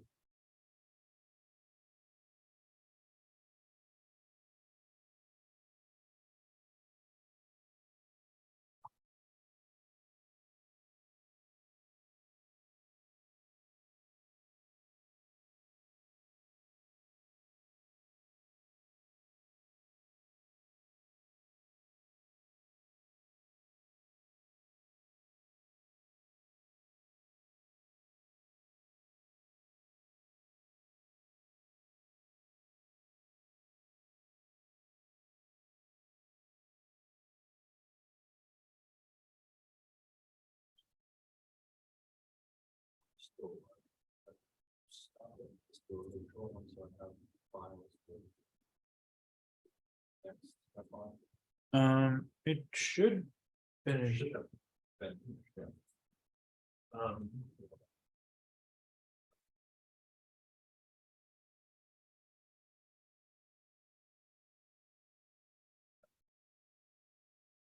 Yeah,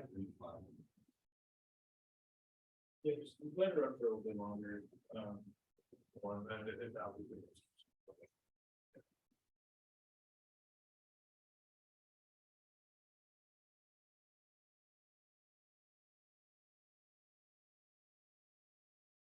Okay, so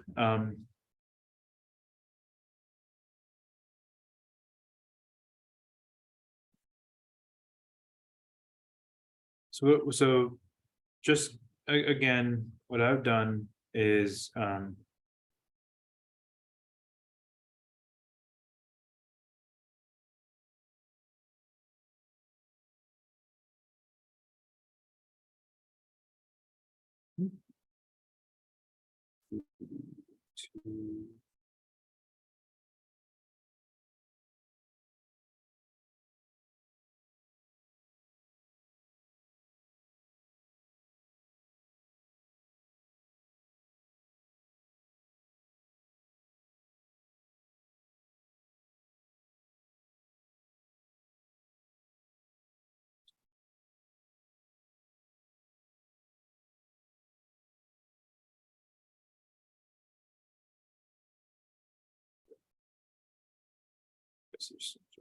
that. That's fine.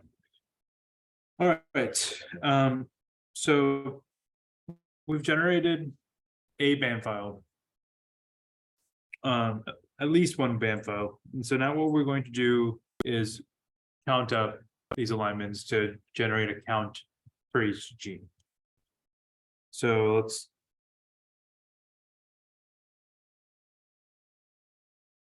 Can everyone on Zoom see this?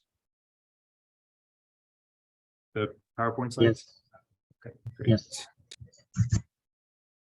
So now we're gonna do this last little leg of the left-hand side of the pipeline. We're gonna tally up gene counts. So there's a lot of different approaches that do this. We're gonna be using the first one here, HT-seq from Simon Anders and Wolfgang Huber.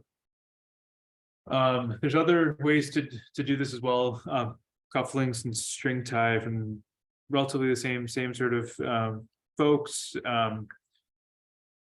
HT-seq and sort of the reason of doing having different kinds of methods here is for different kinds of purposes. HT-seq is usually used for differential expression analysis. It is the best way of understanding relative abundances of genes.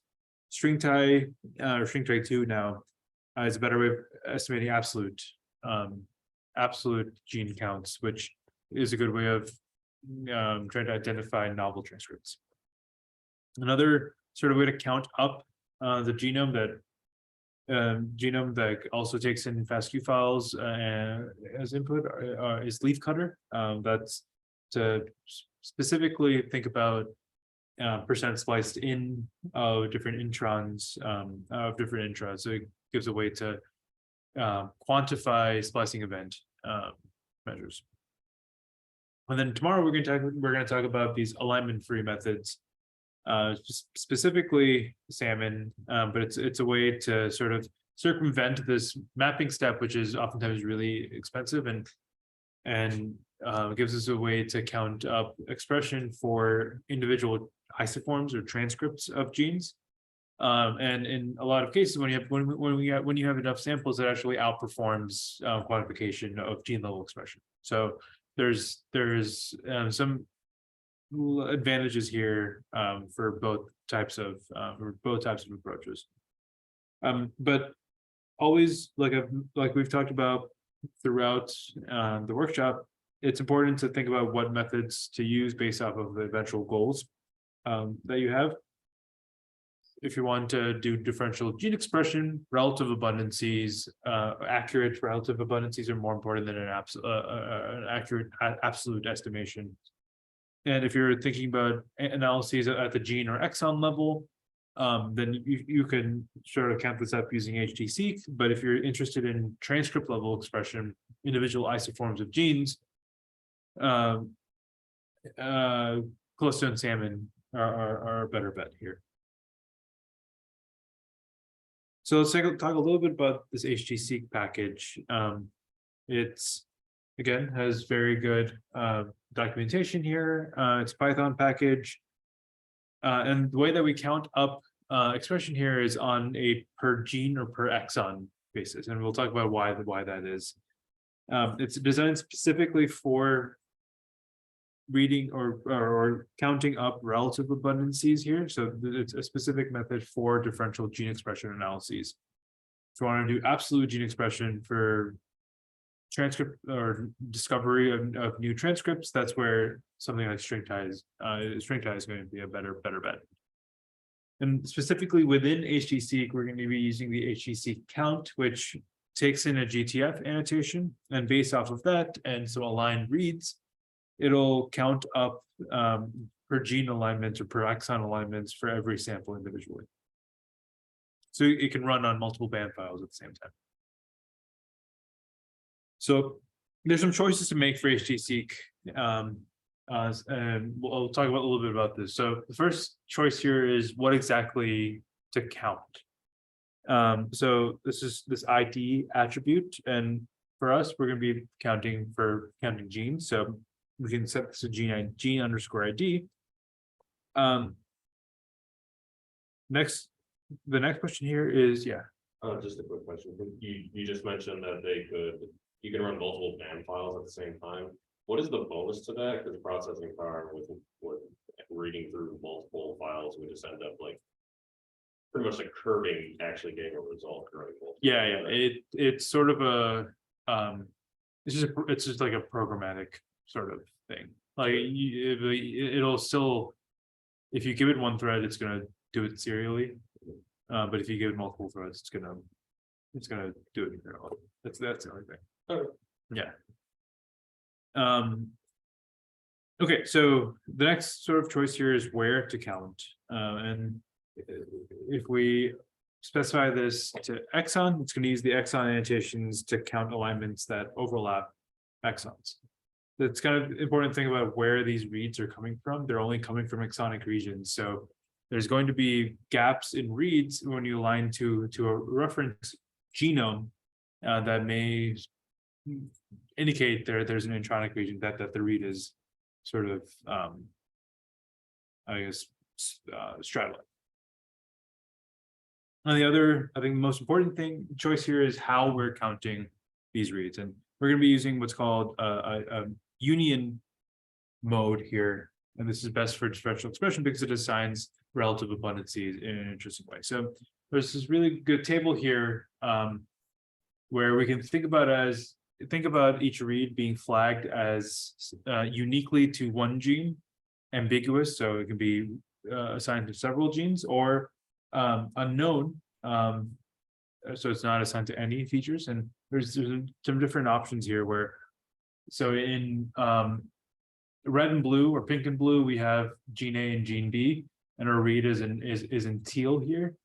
And so for these different kinds of choices of counting union, a strict intersection or a non-empty intersection, we have this sort of situation where the read is specifically contained within the gene. We're going to assign that read to gene A across all the modes. But if there's an overhang, the union mode is going to assign that read to gene A. The non-empty intersection is going to give it to gene A. But if we're strict about our intersection, it's going to say that it wasn't aligned uniquely to a feature.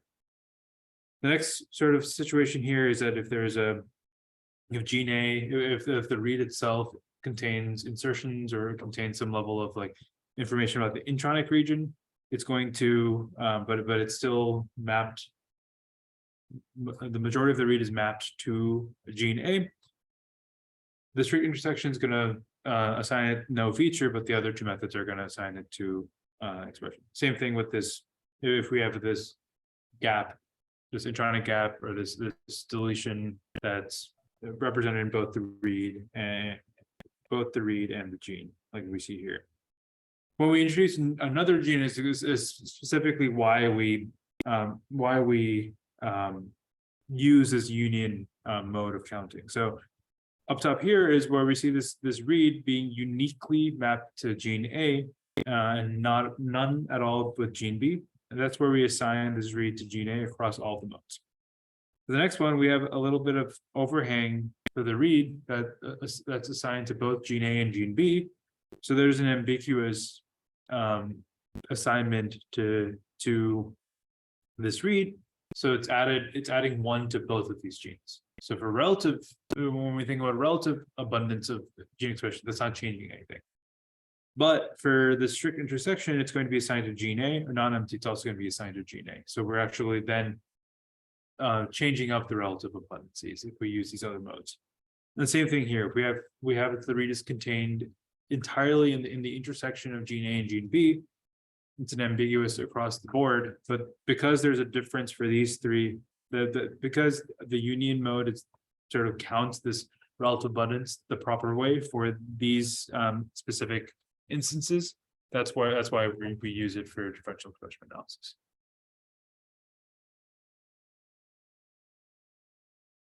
There's also something that Carolina is going to talk about a lot more in the second series of this. We also have to think about how to scale these counts later. There's lots of confounding factors here. So scaling and normalization of these counts these raw counts are going to be very important. So one way of thinking about this is just how many reads you have per sample. So different samples have different read depths or different alignment depths. So I guess how many reads have been aligned. So there's a CPM, or counts per gene per million reads, which normalizes based off of the read depth of each sample. But then there's also the idea of some genes being longer than others. So there might be, just because of the length of the gene, that gene might be assigned more expression. And that's where you normalize by the number of transcripts for that gene, or transcripts per million here. For differential gene expression analyses, any biases that can come up between genes aren't a problem. A lot of these statistical tests like RNA-seq that you'll be using in the second, they require inputs of raw counts, and the scaling parameters are sort of modeled in the statistical method. So this will be done not automatically. You'll have to think about what exactly these mean, but it's not something you have to do manually by yourself. Okay, so but this scaling thing, Carolina talks about this a lot in the first day of that workshop. So it'll also be covered there. Any questions here? Okay, so let's now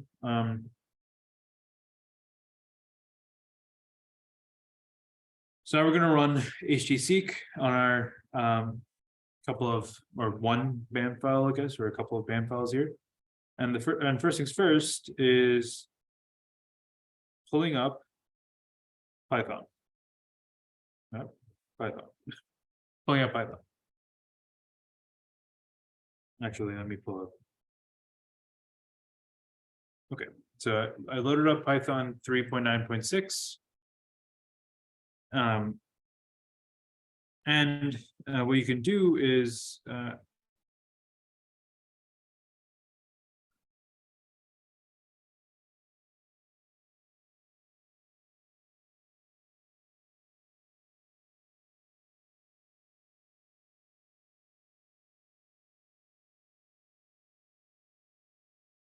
so I already have it installed, but if you run this code here, Python 3 and pip install user HT. What this will do is install the HT-seq module to a sort of common folder for specifically your username. So the Python course and the Docker course is going to be very useful to you in thinking about how to install packages for Python and sort of containerizing them so that if you're doing gene expression analysis in Python, you can pull up a bucket of paths and software that enables you to run this stuff. But for now, we're just going to run this specifically to specific to this current session that we're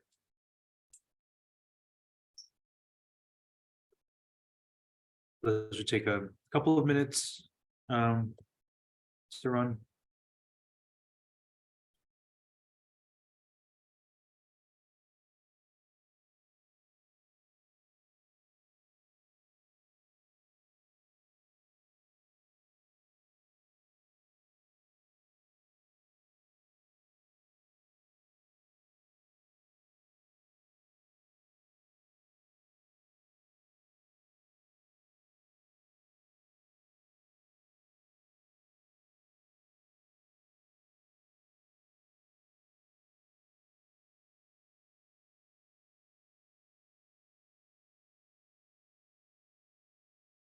So we're doing a similar sort of thing here, where we have we've defined a sample. Okay, so we've changed our directory. We're sitting in our data directory.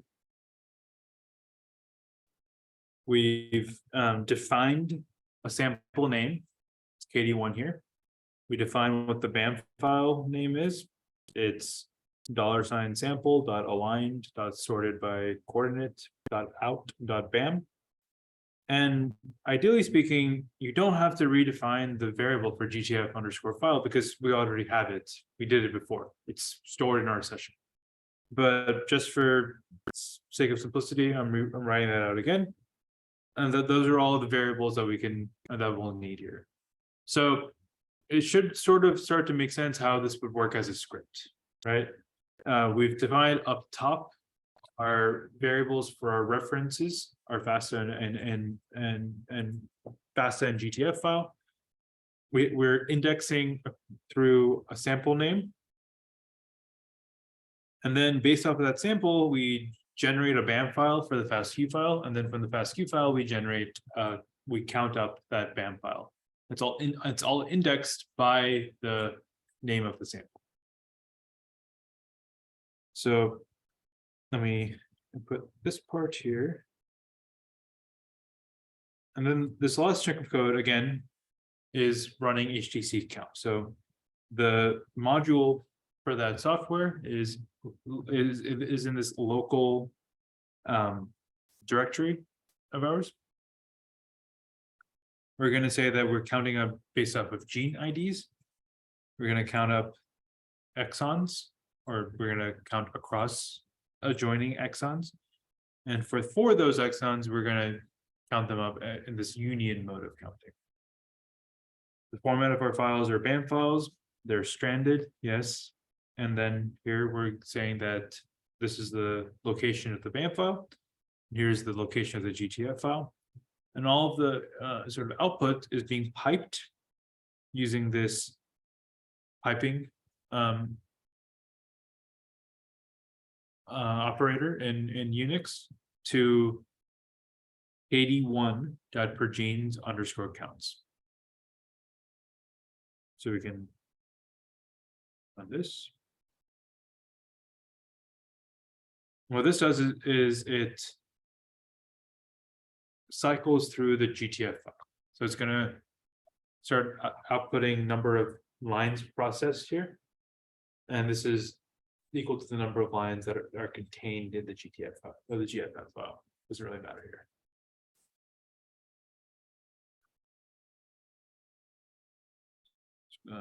Keep that up here.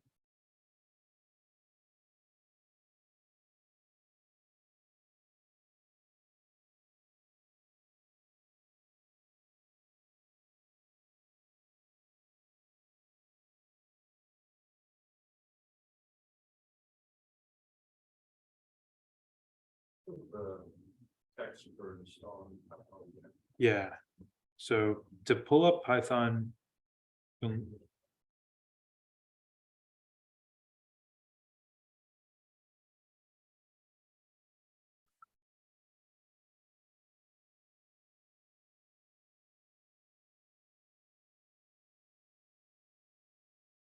0.6.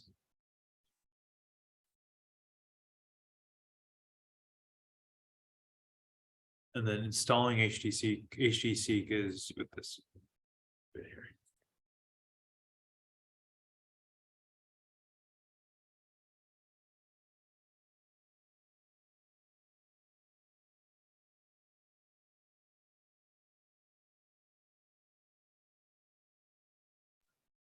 When I try to install the HTSec, I take a command not found warning. Did you load up Python? Yes. Do you mind sharing your screen? Yeah.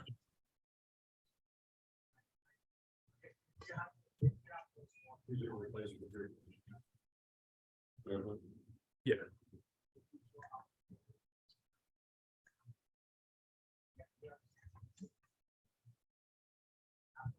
It's just 3, not 3.96. I also try this one too. Try just Python.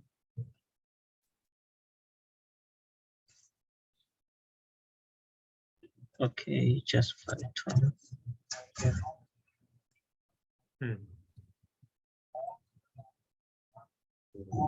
Like he's on, but I don't know if that matters. Yeah. This is correct, right? I mean, it technically should work.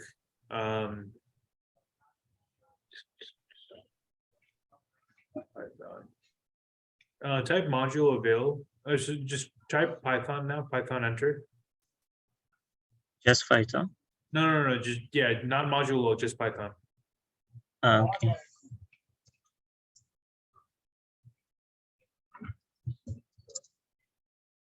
Okay, and now Control C.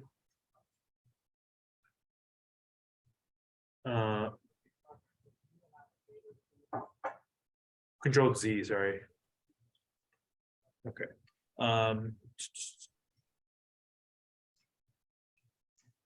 That's weird.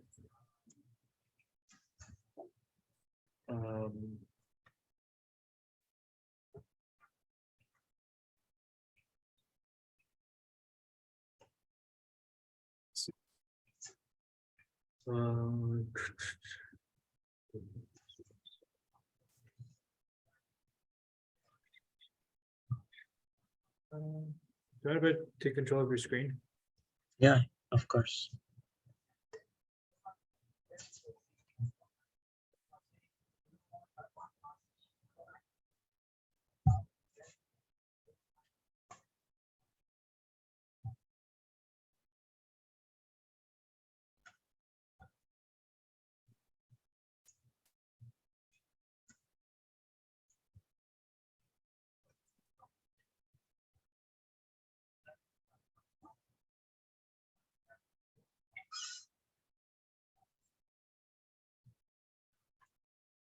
That. Can't do that. Can't do that. Okay. Jewel, Bill.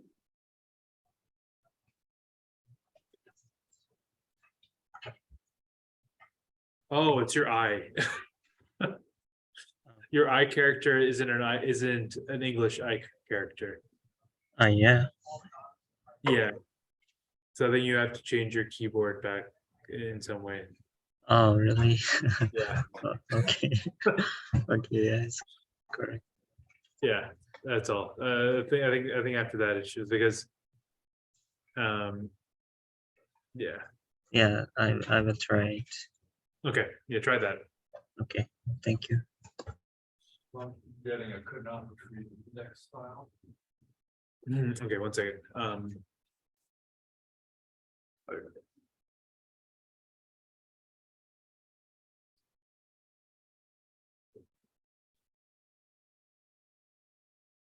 Oh, it's June, sample one, so module one, yeah. You want to get it run? Do it. Yeah. Okay.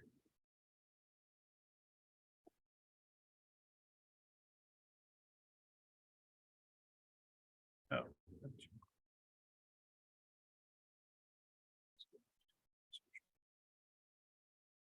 Oh.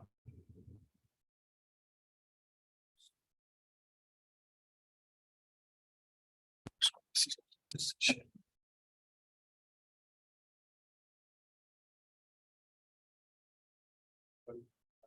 Yeah. Index for running samples. That's just module mode. Module space mode sample, right? You just say sample on the front. Sam tools index. Yeah. Okay, so mine's done. 47, 49 alignments processed. So let's take a look at what generated. KD1. All we have new is KD1.pergene underscore count. So let's cat that.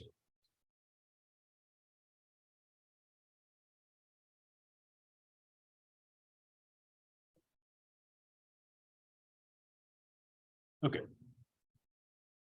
So if we take a look here at the end of the file, we have a summary that says that it's signed 4,666 of them to no feature, and 2 were ambiguous. And so there's 300 odd reads that were assigned to a specific gene. So that's great. We were able to quantify some level of expression here for however small a subset of the data we looked at.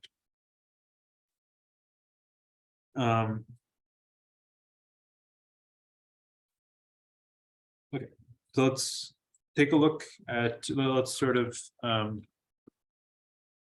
all of you have, so have you been able, oh, you're still working? Yeah, it's not creating a VA.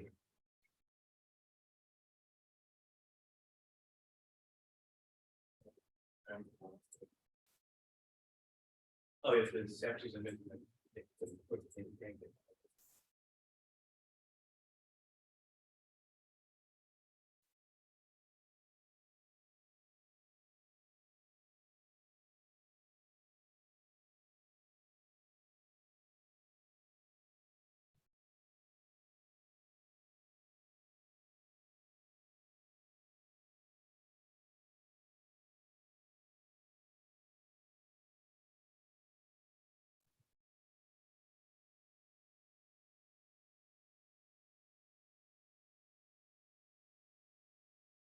So in there.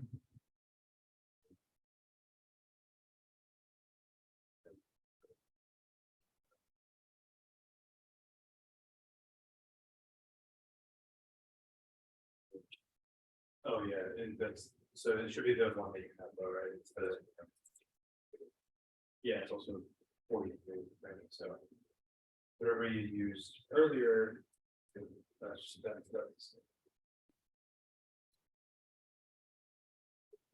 There.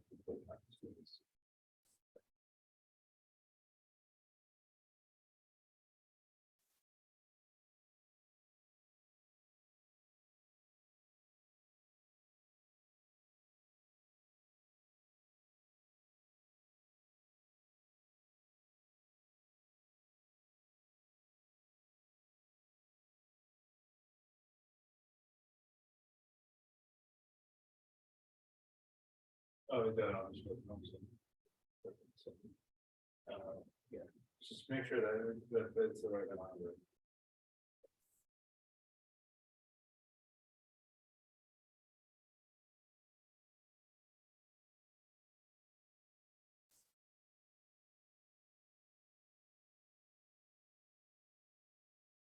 No, did you?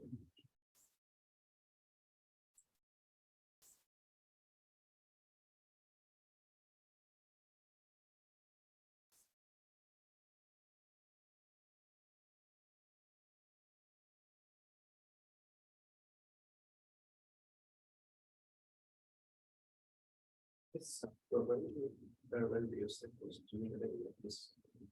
Yeah, yeah, it's just the issues and that's for just making sure we can run have something like that, yeah.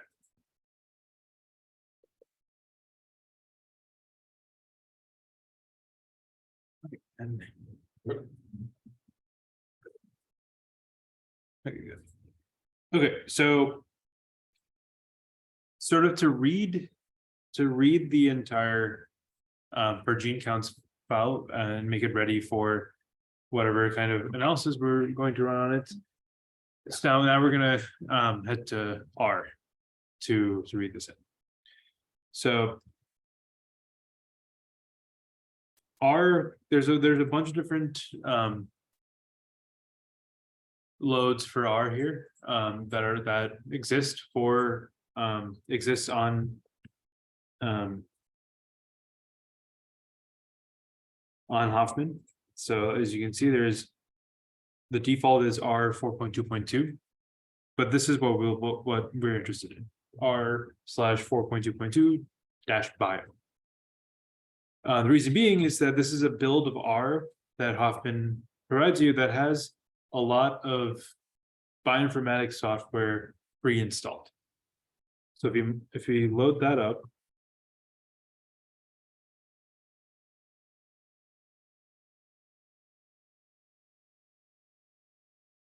you can open up a R session by just capital R enter.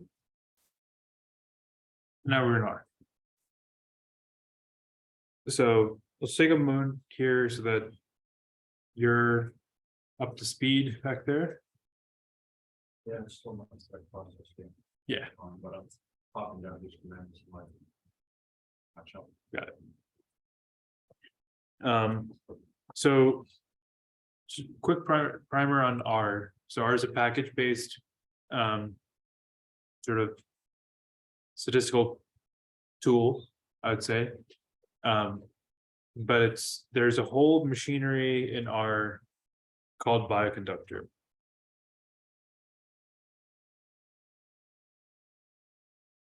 So bioconductor, so the way that R works, there's different repositories for packages that have been uploaded, and each package has a set of tools, set of scripts, set of functions that you can use to run different kinds of analyses. Bioconductor is one of these repositories that is specifically for bioinformatics analyses. So RNA-seq II is something that you'll look at. So differential gene expression analysis, it's right here. Each of these splash pages for bioconductor is going to have an installation section. So it'll install, you can just run this in R to install a package. And it's gonna give you a sort of tutorial through an HTML that's easy to follow. And every R package, regardless of what repository it's on, at CRAN, Bioconductor, anything, it's going to have one of these sort of manuals that goes through every single function that's contained in the package and gives you the input information and output the input arguments and output details for that. So it's a very good way to get the nitty-gritty details of what each sort of command does in the software. For us specifically, we're going to be using this Edge R package. So it's back to Bioconductor. Empirical analysis of digital gene expression data in R. You can tell that this is one of the first packages for gene expression because it's still calling gene expression digital gene expression. But Edge EDG empirical digital gene expression. Anyways. So in our fresh installation of R, let's sort of install Edge R now. Or let's see if Edge R is already there. So the library. To pull up packages that have been preloaded, you can, or pre-installed or already installed, you can use the library function, but Edge R is not in our set of packages that are available to us.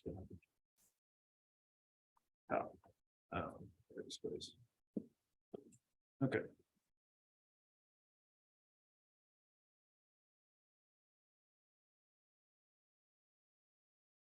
But as you can see,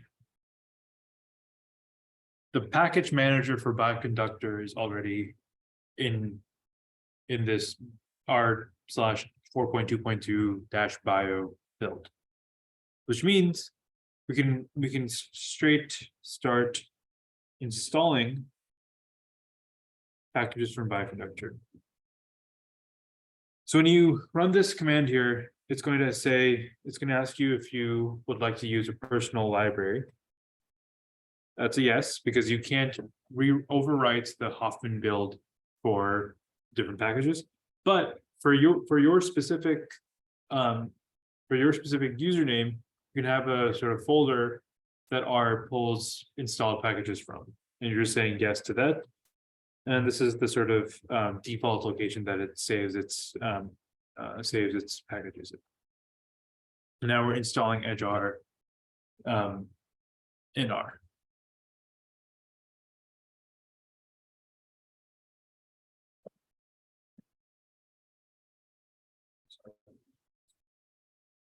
Yeah. Does that require? No, you don't. Just Library. yeah.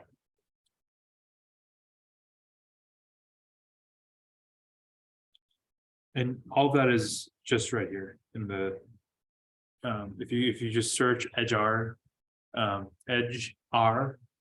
Bioconductor. Within Bioconductor. Yeah. Another version of R, when I switch it to, I should exit, Control Z, brings it out.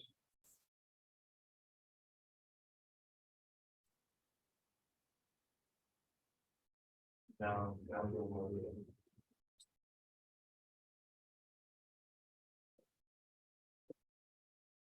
Okay, so Bioconductor is just Edge, R. It's supposed to be when I go into search engine. Oh, never mind. It's all in Word. I found it. awesome.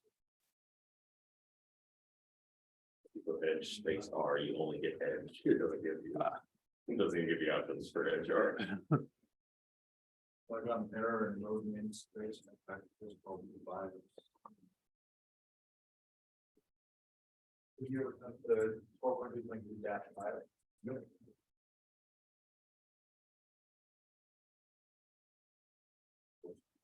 was. On the low.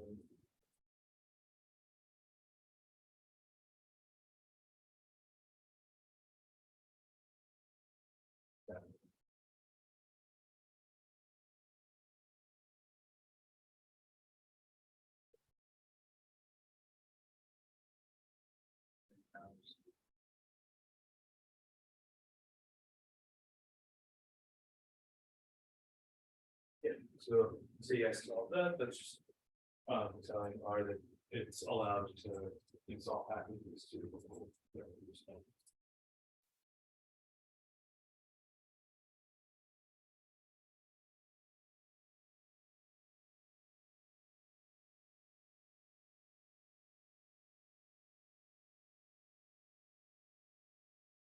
Okay, so what I've done now is using this first line here, library edge R. This loads up the edge R package in R.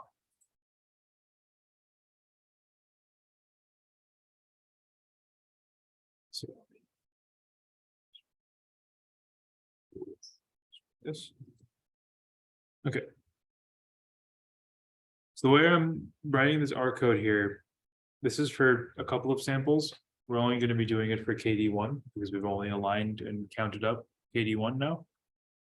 But this is defining a vector of sample names, KD1 and ST1.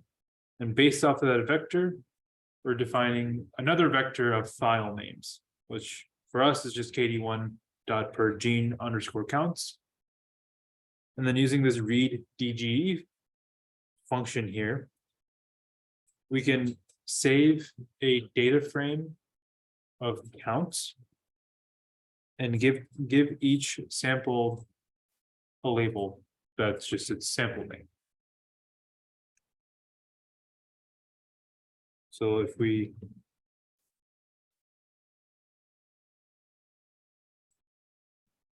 run this part here. Go to this line by line. Yeah, just I mean, the second line is the only one you'll have to change up a little bit. It's you just have KD1. But the other ones you can write, you can copy and paste at the same time. So I can copy and paste all 5 lines. At once. Yeah, you can. Change this. Yes, exactly.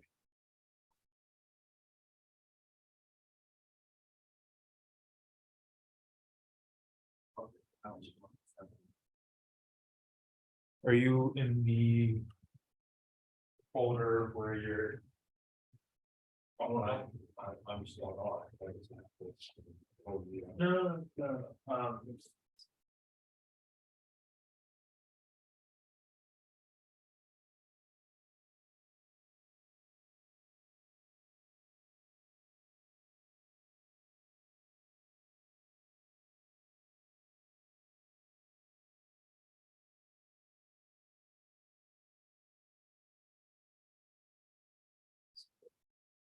So, if you're talking about yeah. Here, close.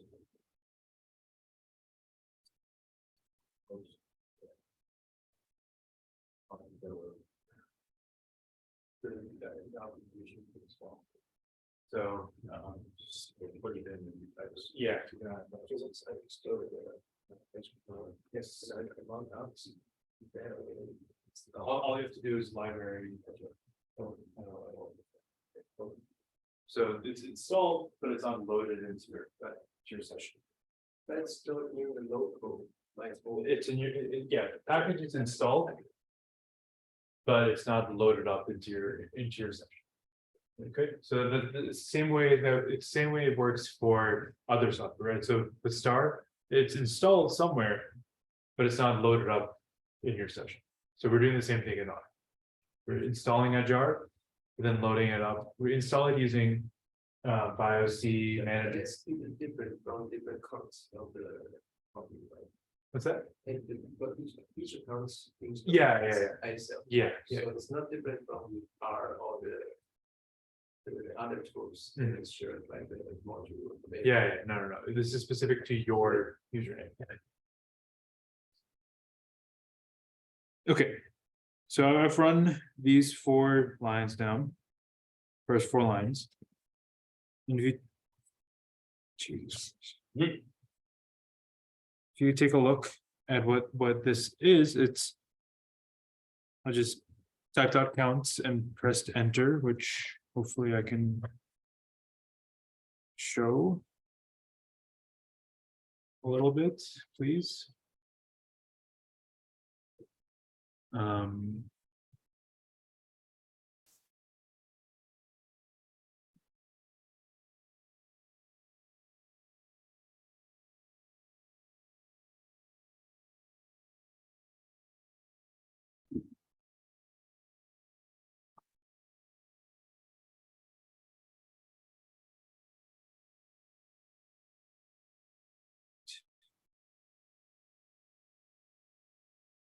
Okay, sorry about that, everyone on Zoom, loading back up.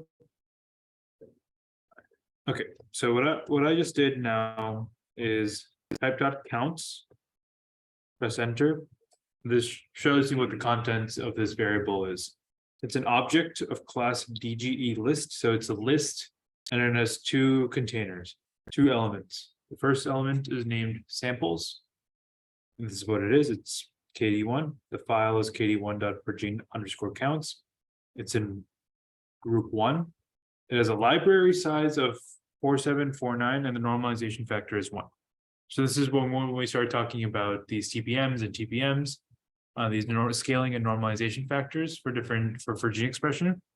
Library size is the number of reads that were mapped for this specific gene. So the total, so this is something you can normalize by.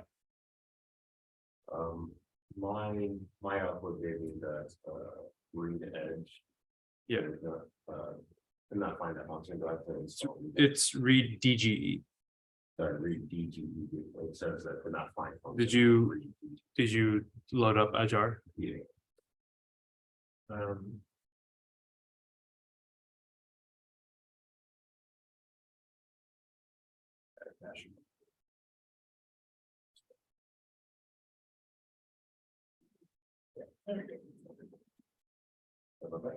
All right, so. It does not like you. Does not like. Touching the. Sorry, but I'm having technical issues with the projector here.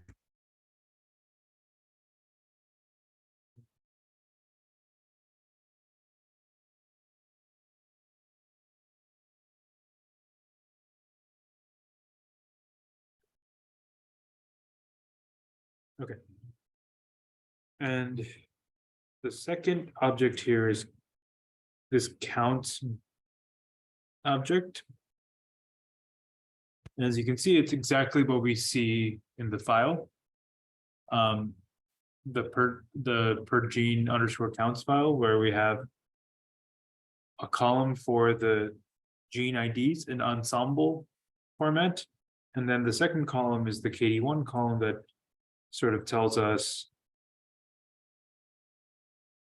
the number of uniquely mapped reads to that gene. And we're going to have to do a lot of scrolling here to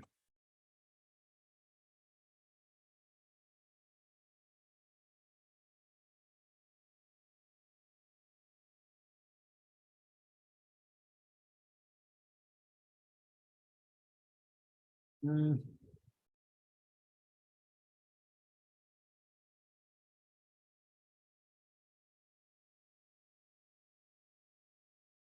we can see we have like 48 genes that had non-zero expression or reads that we can actually map to. Okay. So this is sort of one iteration of, for one sample, really small FASTA file, really small subset of the reads for a single sample. So this is sort of, these are the sort of like piecemeal ways to go through one iteration of alignment and quantification. But this sort of like script that we've generated here, you can actually run this for a single sample and loop through the samples. So for the homework here, you're going to be doing this entire pipeline for SC1. And ideally speaking, you should try to run it on all 1.5 million reads or something. That this just to get a handle on, just to have more data that or more reads that were mapped. So you'll have more practice. But the script that you've generated here, and I'll send this out over email as well. This sort of script you can like reuse and try to build out a for loop once you like learn more about Unix and run this as a job on Huffman, so that you don't have to open up an interactive shell. You can just submit it as a job and walk away. Any questions here? Yeah, I'm unsure what this output that we're doing in counts is showing us. It's per transcript. It's per gene, Per gene, how many transcripts? how many reads were mapped to this gene, uniquely to this. Using this chromosome 18, but Yeah, and since it's so sparse because we're looking at only a reference of 18, chromosome 18, and our data is just 100,000 reads from something that I think we had a read depth like 100 million reads. So it's a very small subset of the data. And the next step in getting those differential expression counts would be to, and you just graph by mean or. Yeah, so I guess just if we talk a little bit more general. Yeah, it's the next workshop, but like generally speaking, once you have this for your say your 6 samples per group, you have a DGE list. You can upload, you can go through sort of lemma or go to DE-seq2, these different kinds of methods that exist in Bioconductor that seamlessly integrate with these data structures. And so you normalize your data, you try to normalize by library size, by gene size. And then from there, you can run different statistical tests of differences in expression between groups. You can visualize your gene expression, you can visualize variation, like in the transcriptome across different points. There's lots of different things you can do to pull biology out. That's mostly done with the bioconductor. Yeah, Bioconductor, different packages in Bioconductor. Yeah, So what we've done is just get it ready to buy. exactly. Yeah. Great, thank you. So that's all I have for today. Tomorrow, what we'll do is go back to the FASTQ files, the raw FASTQ files, and we'll use Salmon to quantify the entire FAST, all four FASTQ files, the entire raw data, and we'll use Bioconductor again in a different way to read in that output. So we're trying to get to the same sort of end goal, but 2 different ways. And we'll sort of compare and contrast these methods and talk about when to use each. And I think it'll be kind of obvious why people tend to choose Salmon now when they have lots and lots of samples. Same in the close stuff. These reference-free methods or pseudo-alignment methods. Sorry. All right. I guess that's all for today. Tomorrow is going to be entirely on Zoom. My apologies. I'm traveling, so but same time, 1:30, and we'll go through this together. So for tomorrow, feel free to share your screens, and when you have questions, it'll be a lot more. We'll try to be as interactive as we can be, so we can get through different issues. So, all right. I guess thanks a lot.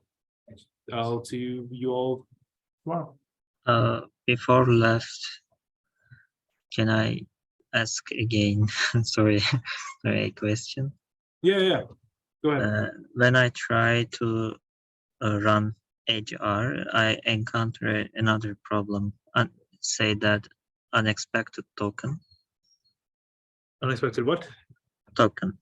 I'm sharing my screen. Oh, you're not in R. So press R. Okay, so it's a couple of things. You have to be. It's not 4.2.2, it's 4.2.2 dash bio. Oh, So module load, this one. 4.2.2, not 1.0.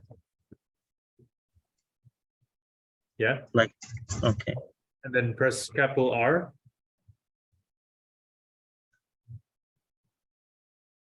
That one or just Press Control C. So you're still in command line. Press R, capital R, enter. And now run that same code. So now you're in our session, and this is good where you can this is where you can run that same code for EdgeR, like install EdgeR here, I see. and that should run. I see. Okay. Thank you. Okay. All right. Yeah. See you. See you.